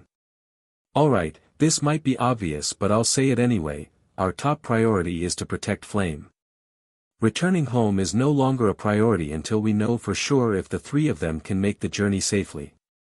I don't care if we have to slaughter Team Plasma and the Hunters combined, Flame must be kept safe. Understood? All the Guardians, including Ava, nodded at their leader. Flame looked a bit miffed at being protected like that, but she understood the reasons. The trainers looked at Dragon in awe, impressed how he willingly decided to abandon attempts to return home until they were sure his teammate would be safe. We should try to find a place to stay put until she gives birth. Oh, hell no. Flame snapped. Okay, I understand being protected, but there is no way in the distortion world I am staying put in a bed so DMN long. It's only going to be a couple of months, you know. Mind deadpanned. In return, he was met by a fiery glare that would have had King Roland quaking in his boots. I don't give a DMN about that. Fire seemed to pour off of her as she spoke. I am fire. There is no way in hell I can stay put. Dragon's theory proves that. Dragon grabbed her shoulder. It's just a theory, Flame. That doesn't mean it's true. Her glare turned to him now. Oh, so you're going to tell me you haven't noticed how our personalities match our elements? How ice is willing to stay put for long PRDS of time, or how wind is always running from one place to another? Or how I can't stand being kept in one place? Ice then muttered to Steel. Looks like the hormones are starting to act up. He said fearfully. Steel nodded. And woe shall fall on us. He said profoundly. Every single Guardian agreed at his statement. At least, we have punching bags for her. Steel grabbed his counterpart when he noticed Flame was getting really set off. Hey! Flame! Chill out. And then he threw his counterpart at her. The PRGNN Guardian then proceeded to punch the lights out of the poor aura practitioner. Mind stared at Steel wide-eyed. Okay, that's the kind of stuff you'd expect from me. The bloodthirsty nut job. You're the cold one with a sense of justice. Mind said, surprised. Steel simply shrugged. It is justice. I endured beating after beating when my wife was PRGNN. He didn't. It's only fair that he does now. Even if the one beating him is not his wife nor will she ever be. For him, the conversation had ended, so he simply turned away and went to get a drink from the vending machines. Ji-mei turned to her brother. Did you have it that bad? Mind shook his head. No. Kir didn't have many emotional problems during her PRGNNCY. Her cravings were the worst, however. Like when she asked for ice cream with hot sauce, tuna fish, pepperoni, 3 anchovies, psychic poke chow, water poke chow, red beans, bread crumbs, and to top it all off, hummus. The insane guardian looked green when he finished. I have no clue how she came up with that abomination, but I ended up running through all Altomare to get it to her. He then turned to his sister. What about you? I can't imagine what it must have been for Absol. The canine Pokemon shuddered, but Mei was oblivious to it. I'm pretty sure I wasn't that bad. I mean, I don't remember ever hitting him or anything. Absol scoffed at his mate's words, but managed to pass it off as a cough. That's when Choco accidentally knocked down the pile of magazines she had been playing with. Thankfully, they had convinced the nurse they were cosplaying as their mother's Absol. Ji-mei excused herself to go fix the mess they made. Mind turned to Absol. How bad? The canine shuddered at the memory. She'd fly into fits of blind rage, and not remember any of it afterwards. If I had to guess, I'd say it was because of the blood of the berserker in her. Honestly, I spend at least an hour every day praying to all the legends that my daughters won't show that power, no offense. None taken. I understand you don't want them to have the bloodlust that comes with the power. Then again, it'd keep them alive in tough situations. Not happening, bro. Not happening. Absol glared as best he could, which was pretty powerful since he used the move Leer in conjunction with his glare. Mind chuckled nervously. Well, can't blame me for trying. He answered, his eyes glowing with the power of the berserker. He noticed that his other self was holding a book. Hey, kid, let me see that. Max gave the book to Mind, who stared at the title confusedly. Guys? You might want to see this. The Guardians looked over Mind's shoulder. History of Pokemon and Humans. By Tina. The Guardians had figured out the message hidden in the book, as well as the poorly hidden author. Time and Space Guardians must unite, is what it said. It seemed pretty straightforward, get Palkia and Dialga together. But, they knew from experience that the simpler a task seemed, the harder it'd be. You've got anything, Mind? Dragon asked the youngest of the Guardians.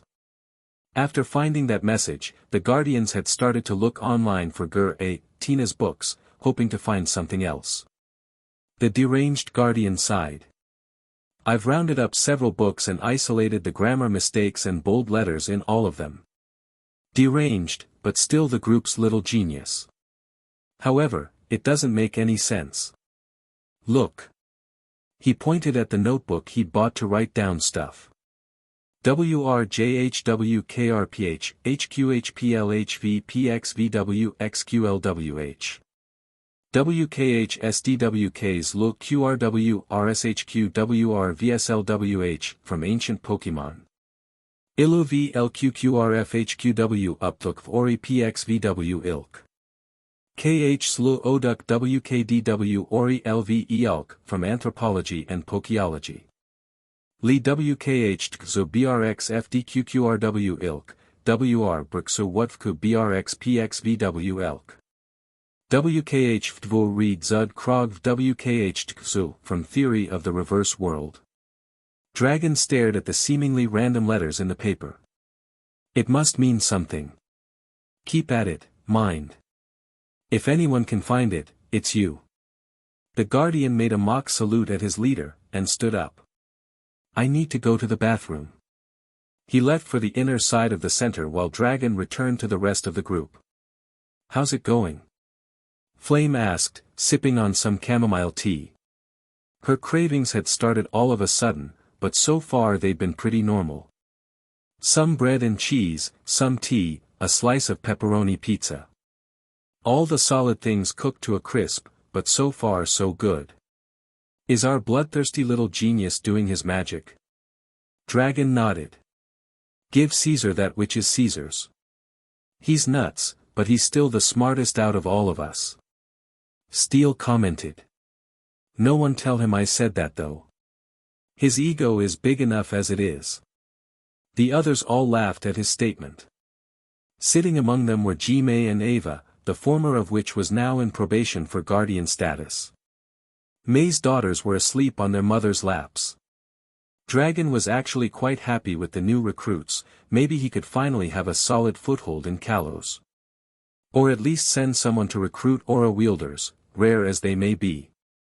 Flame emitted a small burp, singeing a poor fly that was passing by. We should probably get on the move soon. Palkia and Dialga could be anywhere or anywhen in the world. Thunder said, fiddling with some of her shuriken. Seriously, why couldn't that little bug just leave us alone? I miss my family. She didn't notice Dragon gripping his chest when she said that. The leader closed his eyes and focused on his memories with Latias, Rishas and Rishios. Go away. Go the F away. He recited in his mind. The void was coming back. He was with his family, his brothers and sisters, but being away from his soul mate was having a negative effect on him. It wouldn't be long before the others started feeling it too. He knew all their mates were their soul mates, and soon they would start feeling the void. Mind and Thunder would probably be the first to feel it. The two had known their mates for far longer than most other guardians. We should find another connection point soon, before we start to lose it. He knew the void's feeling could be maddening. His years of seclusion while he trained taught him that. On the other side of the center, the older trainers, which means everyone except the now asleep Max and Iris, were once again away from the Guardians. They felt wary of them, seeing how remorseless they were when fighting. Yet they also admired them for their strength and skill. Ash could feel the pain that Dragon had talked about, but instead of pushing it back like Dragon, he delved into it, trying to find out its meaning. What is this? It hurts so bad yet. I know it's been here for a while now. He remembered his chat with Dragon, with him telling him about that void he felt. He also remembered how the Guardian had gotten rid of it. Ash wasn't the only trainer having a strange feeling, however. In their room at the center, Max's dreams were filled with terrible images. Villages ravaged by war. Fields, once full of crops, now stained red with blood. The screams of innocence as their flesh burned and blood boiled under the unrelenting attacks of a red-armored Goliath. And the worst part is, he was enjoying it. He hated it, yet he felt glee, deep inside him, at the sight of those people dying. He felt like that was what he was meant to do, to bring pain and anguish to every corner of the world. At least he did until his dream was ended by Mind, in his berserker form, grabbing him by the neck and pressing him against the wall. Choke W, what are you, doing? Max managed to gasp out, desperately trying to get oxygen into his lungs. The armored guardian glared at him. Control yourself. The kid stopped squirming when his older counterpart said that. He couldn't have been talking about. Yes, I am talking about that. I felt him stir within you. Max's eyes widened, panicked. Mind let go of him, causing Max to cough a little to start breathing normally again, and turned back into his human form. How do you deal with it? The younger one asked his counterpart. I saw, so much pain, so much death, and I enjoyed it, all of it. I felt like it was my job, my destiny to do the same in real life. Mind shook his head. That wasn't you, kid, that was him. The two knew perfectly well who he was talking about. Listen kid, you have to learn to control him. Otherwise, the only thing you'll get is both your death, and ashes. Not Dragon, Ash. He holds the Paladin, and if the Berserker awakens and you're not the one in control, the Paladin will awaken inside Ash to kill you. And the technique he will use will kill you both. He let the weight of his words sink in, hoping to push the kid into the right path, into the only path he'd survive. He turned away, his cape swishing, to leave and return to his work, leaving Max to his thoughts. The next morning, the gangs were once again on the move. Per Dragon's request, they were heading towards the next city at a moderate pace. It meant to give Mind the time to figure out the puzzle hidden in the books, and also to keep Flame from bouncing around too much. Dragon insisted that she should try to stay still, but each time she'd stick her tongue out at him. "So, have you guys had any luck finding a way home?" Ash asked, a bit nervous of his other self. Rather, he was nervous about the way he kept glaring at everything that moved. Every branch, every bush, even the clouds were subjected to his rapid glaring. "None yet. I'm sure Mind will figure something out," he answered, before returning to his glaring. 5 minutes of silence later, Ash couldn't handle it anymore. "Why are you glaring at everything like that? You're making me nervous," the young trainer whisper yelled at his counterpart. Dragon was about to snap at the kid, when he realized the trainer was right. He sighed and rubbed his eyes, looking tired. "Sorry." Ash did a double take at that. Did the Guardian just apologize? Ever since finding out Flame is PRGN, my overprotective mode fired up. She's a sister to me, like all the other Guardians, but I have a far deeper affection for Mind and Flame. They've been with me the longest. Knowing that Flame's PRGNNCY is a risky one, I can't help but be jumpy. For the first time since they began to travel together, Ash saw a bit of himself in the Guardian. He smiled at that. "You know, we're not so different, you and I." Dragon raised an eyebrow when the kid said that. "I mean, sure, you're definitely stronger than me, and colder. The way you can kill without question is terrifying, but even so you still keep that will to protect we've always had. I'm kinda happy to see that not all the old me is lost." Dragon stared at the trainer for a moment. "Who are you and what have you done with the other one?" the Guardian leader asked, not entirely jokingly. Ash sweat dropped at the comment. Was that really so out of character? The trainer leader replied, feeling ashamed of himself. Was him being sensitive really so weird? "Kid, I was you, remember?" Dragon asked him. "Trust me, at your age I wouldn't have noticed something like that unless someone had screamed it to my face." Ash chuckled nervously, knowing it was true. The two smiled lightly. "Listen, I know our differences are plenty, and more often than not I want to punch you in the face," Dragon told the kid, "but it might be better for our teams if we try to keep it down. If the leader expresses hatred or anger, so will the rest of the team." Ash nodded, agreeing with the Guardian. Above them, Celebi was watching with interest. They're getting to an understanding, but not quite there yet. They still have a ways to go before they can return home." The little sprite muttered to himself, flying away. "Hey, I was wondering." Dragon turned to Ash when he spoke again. "What's it like, being married to Latias?" Dragon thought about it for a few seconds. "It was hard at first, I'll admit. When we first started dating, she and I were kinda wary of being together. You know, different species and all. In less than a year, though, we were perfectly comfortable with each other. I still remember the first time we kissed, the first song we danced to. Hell, I even remember when she went into heat and we..." "Okay, that's enough info." Ash was as red as a tomato, mental images threatening their way into his mind. Dragon laughed before continuing. "About 4 years ago, though, things got harder again. A group called the King's Hunters appeared out of nowhere and started hunting down and killing all poke lovers they could find. Most of my brothers and sisters we met while they were running away from the hunters. They were cold, ruthless, and downright evil. In our world, Flame's mother was a senior member. She nearly killed her own daughter when she found out Flame was a Pokemon's mate. So did May, actually, although her attempts ended worse than Johanna's." Ash turned to look at Ji Mei who, while scarred almost entirely, was still very much alive, while he remembered hearing Mind say they had killed Johanna. How didn't Johanna die in your world? He asked, confused. Yeah, she did. But that was during the War of Aura. Or the Unsung War, however you want to call it. Dragon shrugged. Some of May's injuries were just her trying to get Max and Curlia apart. She really didn't know when to stop.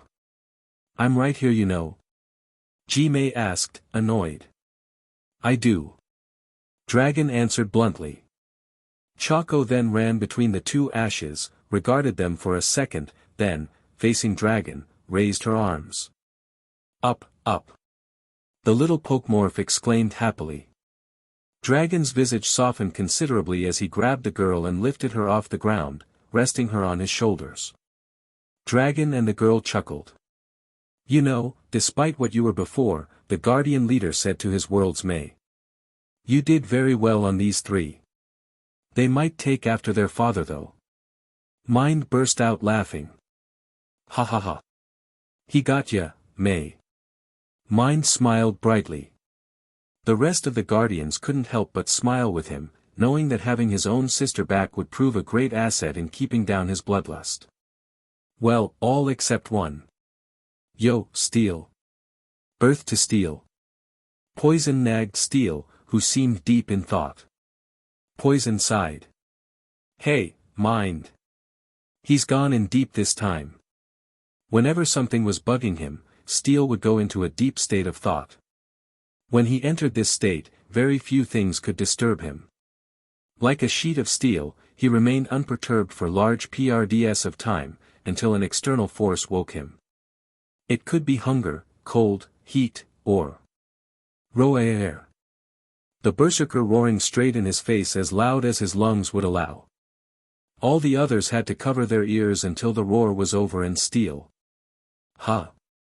What's wrong? Was confused. He looked around. When did we leave the center? How far along are we? Riley's sweat dropped at his other self. You've been out for that long? Poison asked her fellow interrogator. Seriously, we left like an hour ago. What were you thinking about? Steel returned to his serious demeanor at that question. It's about the hunters. The Guardians turned to him when he said that. It doesn't make any sense. Their leader in this timeline is a descendant of King Roland, which means that he either had another son or he didn't kill his own children. Either one wouldn't make any sense. Understanding dawned in the rest of the Guardians. Roland was first killed by his sons after he killed their mates. Flame's words made the trainers understand what she was getting at. But if this guy truly is a descendant from Roland then. The three princes and their mates were never killed. Sillin finished the thought. Then, in that were the case, there would be no reason for them to actively hunt pokelovers. Dragon finished. He turned to Ava, curious. So that raises the question, why were they after her? Ava had heard the conversation, and turned to face Dragon. I guess that question was going to emerge sooner or later. She sighed and lifted her shirt up, just a bit, barely enough to show her belly. Her swollen belly. Your friend's not the only one who's prego with twins. The revelation was met with intense silence. Wait, they're after you because you're PRGNNT? Mind asked, shocked. They want to know what the hybrid will look like. Ava said. I didn't want that kind of people near my children, so that's why I ran away. I'm surprised none of you noticed earlier. Dragon shrugged. I guess some things are easy to miss when you don't fully know someone's aura. He explained, not wanting to admit he had, in fact, not noticed something that blatantly obvious. Elsewhere. Floating above the spear pillar in Sinnoh, the legendary council was in session. The council was formed by unique legends, such as Kyogre and Groudon, and, in case there were clans of the species like Darkrai and Latias, the strongest of their clan was chosen to be their representative in the council. One particular, downtrodden Latias of Altomare was her kind's representative, as well as Latiosa's since he was, well, dead and the new one sent to guard Altomare was still settling in. The council was gathered around a Celebi, who was chuckling nervously at the sight of so many powerhouses around him. Now, will you please explain just what is going on here? The alpha Pokemon, Arceus, spoke with a tone that left it very clear that he would not take any Tauros sheet. An orb materialized in the middle of the room, showing a group of travelers. Latias smiled brightly when she saw that her secret love, Ash, was in that group. Her smile turned into confusion when she saw one of his companions. Why are there two Ashes? She asked timidly, knowing that that was the question in everyone's mind. Lugia glared at the Celebi in front of him. Indeed. Why is my chosen one here twice? Every legend that had had an encounter with Ash was either staring or glaring at the little sprite. Well, you see, Celebi grabbed his head in frustration. DMN it all, this is the Lottie Garden all over again. Everyone perked up at that. Palkia took a step forth, looking almost angered. Celebi. What did you do? As the keeper of space, he could feel that a severe transgression had been committed against his domain. The sprite sighed. Okay, first off, I am not the Celebi of this timeline. He and I are good friends, though. Celebi explained. I was flying around my own timeline while taking a look at neighboring timelines. Things had gotten way too boring in mine, so I was looking for some entertainment, so I sent those guys you see in Aura Master garbs from their timeline to this one. Just as he said that, the orb showed the group being attacked by a platoon of Team Plasma grunts, all of which were, to the surprise of the legends, defeated by the Aura Masters, without the use of Pokemon. They're actually kind of holding back right now. If they went full out, those grunts would be nothing more than a blood splatter. Everyone looked positively horrified at that. Lugia in particular seemed surprised. That's not the only difference between the two timelines. My Ash is far smarter than the one you guys have. He moved to Altomare, got married, has a couple of kids. He failed to notice Latias looking even sadder when he mentioned the wife and kids, but Arceus didn't miss it. The half-wheels at his sides glowed brightly, showing the signs of a judgment attack being charged. Celebi gulped. You will tell us everything. Why yes sir. Celebi knew doing so would cause trouble in the long run, but if he didn't reveal everything to Arceus then he'd get blasted out of existence. Now, tell me, who is the chosen one married to and what are the names of his children? Arceus's question had two intentions. The first one was to make Latias let go of the boy. Maybe knowing the name of the man's wife, even if he was another timeline's version of him, would give her closure.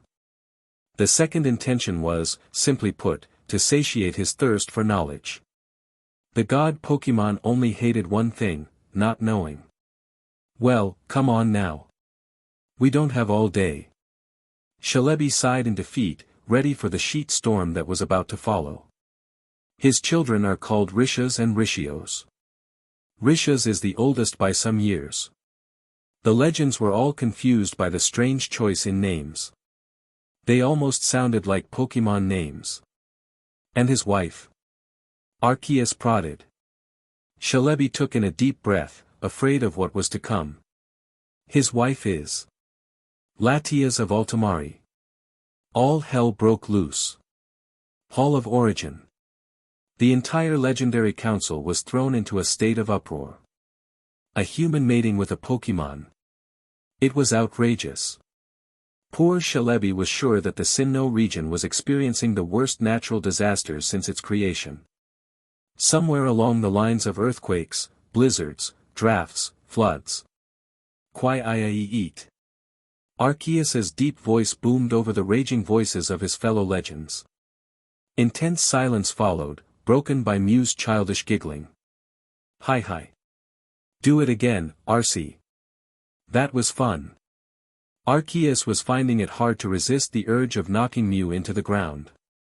Mutwo sighed from his spot, leaning against a wall. He and Genesect had decided to back away. The second Celebi said Latias was the wife of the other Ash, and just in time too. The spot they'd been in had been frozen by reg ice. "Celebi, would you please explain before the others blow a fuse?" Mutwo said, calm as ever. Groudon whipped around to face the clone. "Shut up, you freak. Why are you even?" Any words the giant beast wanted to say were drowned by Mew's hydro cannon. "No insulting me too," she admonished Groudon, angry that someone dared insult her little brother, as she liked to call him.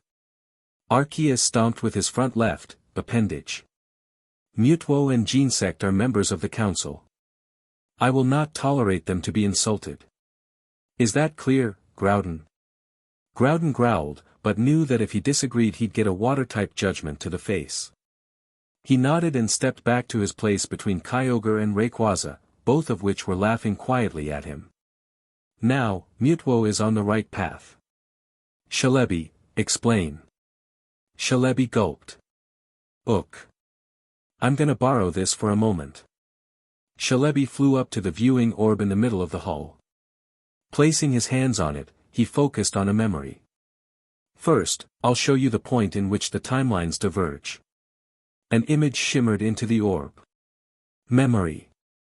Ash, Brock, May and Max walked out of the victory route, Ash looking sullen from his loss at the Hoenn League, and was walking far behind his friends. His most recent defeat at the hands of Tyson had left him wondering many things. What the distortion world was he doing with his life? All he did was go into a region, fight and lose in their respective leagues, with the notable exception of the Orange Islands. He honestly didn't mind losing all that much. What really got to him was the damage his Pokémon suffered with each match. Poor Pikachu, his best friend, was seriously injured during the fight with Tyson. And then there was the void. It was the reason Ash fought so much and tried to catch so many Pokémon. Whenever his mind wasn't busy with something, he'd feel this intense, horrible feeling of pure emptiness within him. It was like a part of him was missing. Worse still, it felt like it had been there for a while, he'd go as far as to say since the day he was born, but was only aware of it now. He honestly had no clue what it was. "Hey, Pikachu." The yellow mouse uttered a confused "Pika," as he turned to his trainer. "Would you mind walking with the others for a while? I kinda want to be alone for now." Pikachu looked worried, but nodded and scurried towards the rest of the group, settling on May's shoulder. The electric rodent thought his friend really needed to find a mate, if only to help him with times like this. Meanwhile, Ash looked at his right hand, remembering one of his adventures. Specifically, the Tree of Life. With a little effort, he managed to create a tiny sphere of aura in his hand. He knew he had the power to HRNSS his life force, but had never really trained with it. It made him wonder just what he could do with this power. Nounce the evils of truth and love. Ash looked up to see that Team Rocket had appeared. He really wasn't in the mood to chase after them. He absent-mindedly flicked his hand towards them, and the little aura sphere in his hand flew straight up to their balloon and popped it, sending them flying away before they could even finish their motto. Ash looked at his hand, surprised at what he'd just done, when he noticed a small item had dropped from the Meowth balloon. It looked like the average Team Rocket smoke bomb, likely to be used in their escape. "I need some time alone to think about things," the chosen one of Lugia thought grimly.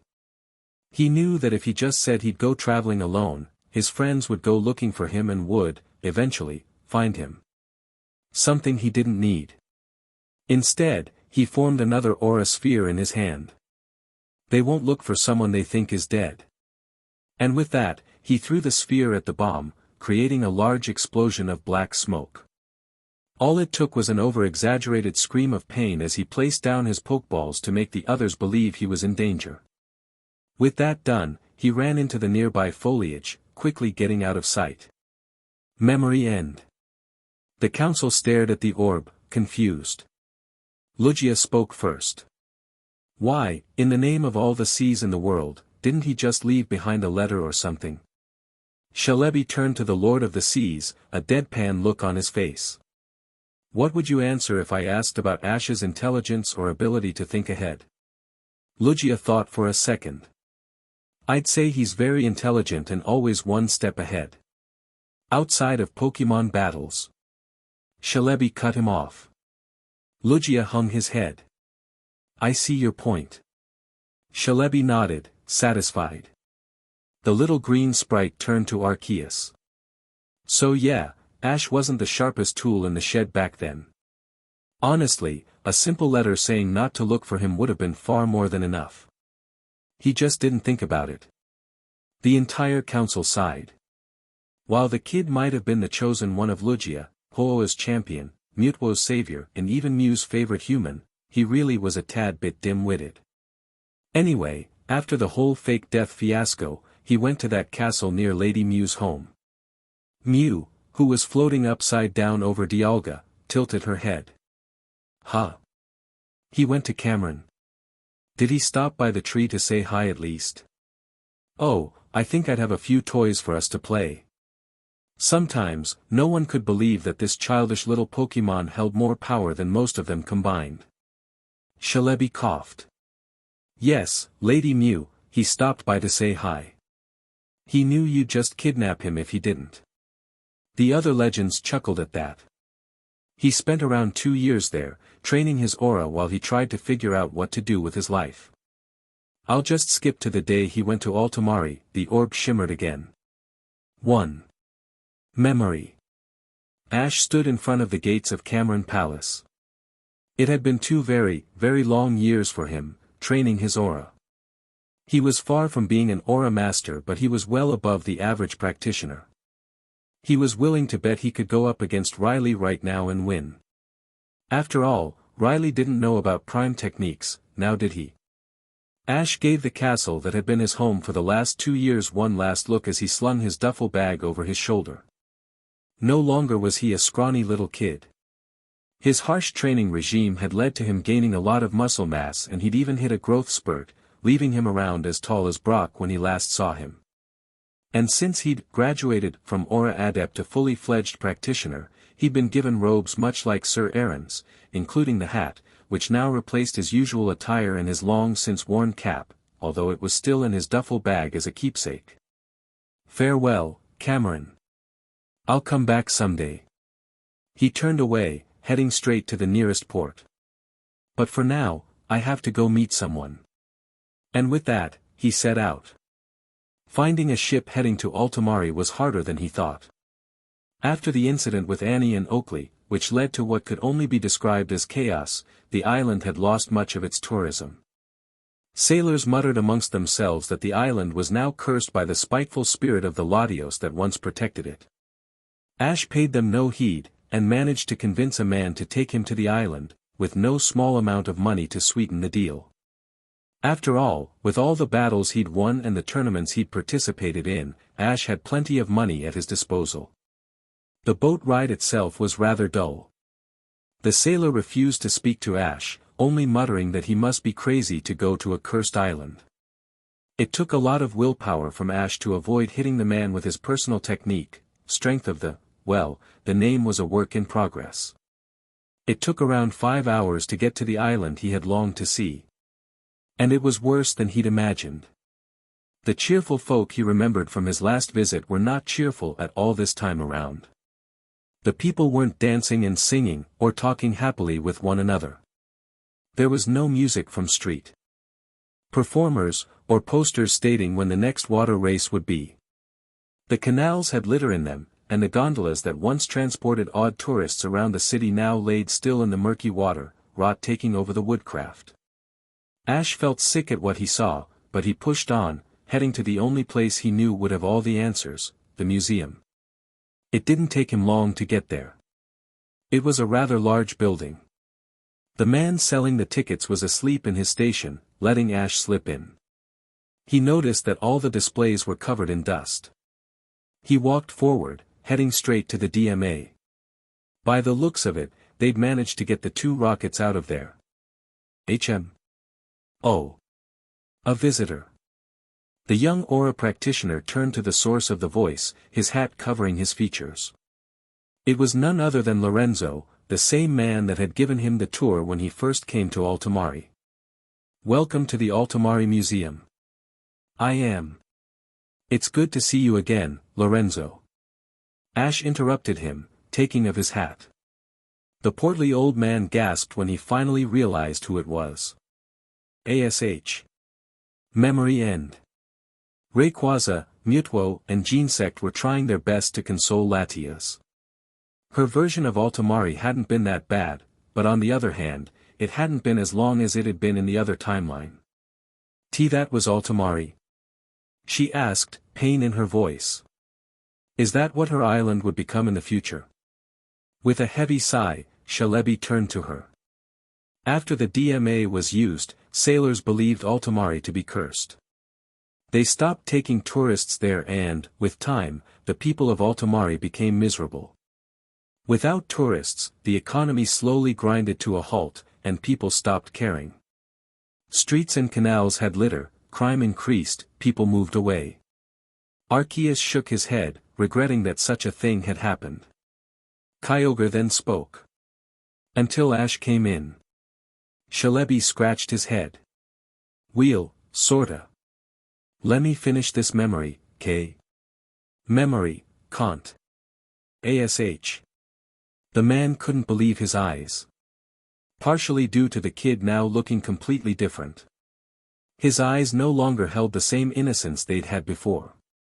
He was barely 14, judging by how long it had been since they'd last seen each other, but he seemed mature beyond his years. Ash chuckled at the man's surprised tone. "The one and only, Lorenzo." While the old man stuttered, Ash looked around. It was hard to believe this was the same museum he'd been in around 4 years ago. Everything was in a state of disrepair he never would have dreamed would happen. "I'd heard things here in Altomare had gone bad, but I never thought it'd be this bad. How are Bianca and La?" He saw a few locals walking around the museum, well within earshot. "Laura." "Yeah, Bianca and Laura." Lorenzo noticed the same thing Ash had, and decided to play along the name change. "Well, they've been better. Bianca hasn't been the same ever since Zlo died. Those two were always so close." Lorenzo said sadly. "He had no idea," Celebi commented. "As for Yura, well. The old curator aged 10 years at the least." Ash looked at him, worried. "Lorenzo, how is Latias?" His worry made him forget about the name changing. Luckily, the people around them had moved on to another exhibit. Lorenzo sighed. "She took Latios's death very hard, and your leaving hurt her even more. Even now she's..." The man had to sit down. "We don't know what to do anymore. Every day, Latias slips deeper and deeper into depression. She lashes out at anyone that enters the garden. Every night we hear her crying throughout the whole city. I just want her to be happy." The void within Ash grew with each word. He had caused this. If he had stayed after Latios died, Latias wouldn't have been so bad. I have to go," Ash said quickly, running out of the museum. He heard Lorenzo call out to him, but he couldn't stop. He had to see her. He had to right the wrong he'd created 4 years ago. There was no excuse for it. He may have been young, naive and inexperienced in the ways of the world, but even his childish self should have seen the sadness in her eyes. He ran through the twisting paths of Altomare, letting his aura guide him. He could see it as plain as day, the deep red aura with little specks of blue in it. He ran after it, eventually coming to a dead end, which he ran through. He entered straight into the garden of the Lati, which stood seemingly unaffected by the decay of the city around it. Not 3 steps in, the alarm system kicked in, making all the little baubles and chains around rattle. 5 steps in, he was assaulted by what was likely the most powerful psychic blast he'd ever felt. He felt sadness, anguish, pain and a void, so similar to his own that it was like 2 pieces of a puzzle. "I said leave me alone," an angry, female voice echoed in his head. Doing his best to ignore the pain, he trudged forward, deeper into the garden. The wind picked up, and out of the corner of his eye he saw something shimmer and braced himself for impact. Wham! His back hit the dirt harshly, forcing the air out of his lungs. Upon opening his eyes, he saw the shocked expression of the one he had yearned for during the last 2 years. Ash? The young aura practitioner chuckled. Good to see you again, Latias. Memory end. And that was Ash's return. Celebi finished. Things afterwards were pretty interesting. I was sure Ash was going to be unable to eat solids for the rest of his life after the slapping he got from Bianca. The sprite laughed quietly at the memory. The two dated for about a year before Ash proposed. Granted, the first month or two was awkward as hell as they both tried to overcome the language barrier. Telepathy isn't good for prolonged conversations. Rayquaza crossed his stubby arms, looking skeptical. And how, pray tell, did they overcome it? As far as I know, humans can't exactly learn to speak Pokemon. Mutwo stepped forth. I believe I know the answer. The clone of Mew announced. He knew he had to be careful since, aside from Arceus and Mew, none of the other legends were fond of him and Genesect. I was reviewing some papers I found in New Island, locked away in a safe very deep underground. Apparently, a psychic Pokemon can create a sort of automatic translation in a human's brain. The name of the technique is unknown to me, sadly. Celebi nodded. You're on the right track. The technique is called mental activation. In fact, the you from their timeline gave Dragon and Latias those papers.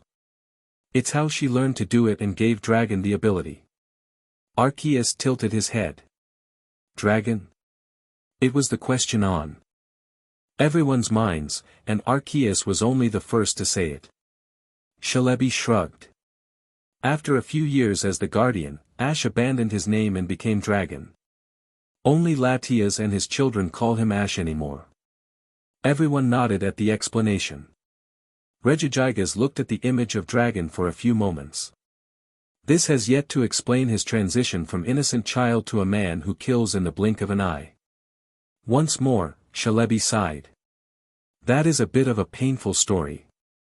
In reality, it wasn't until his daughter was born that Ash took a serious role in protecting Altomare. He helped restore the city a bit, and with his help tourists started coming again. And even then, it took a particular event for him to truly take up the mantle of the Guardian. He placed his hands on the orb, but hesitated. What I'm about to show you is not for the faint of heart. Okay. Memory. Ash stared at the man in front of him. He had just saved a girl from being raped by this monster. He'd seen him on the news. Anthony Pompadour, recently released from the Kanto Regional Prison. Worst part was, he didn't seem to care he was caught. He simply grinned at the man in front of him. Well, you caught me, he said cheerfully, a smile on his face. I was trying to have my way with that girl. Nothing to be done now. He put his hands in front of him, parallel to one another. Take me in. I'm sure my buddies in prison miss me. Ash continued to stare. He doesn't even care. He was going to do something unspeakable to that little girl, and he doesn't even regret it. He thought, his sword forming in his hand. All he could think of now was, what if that had been Risha's, and what if I hadn't gotten here in time? The man paled at the sight of the sword. Hey, come on now, let's not get too hasty. I've got a problem, man, take me in. He sounded desperate now. Ash started breathing heavy, rage coursing through his entire being.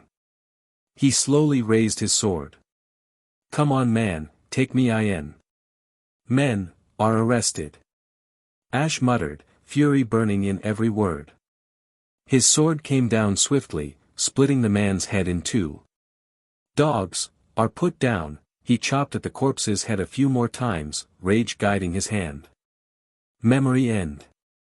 Not even Arceus could contain his horror at what he'd just seen.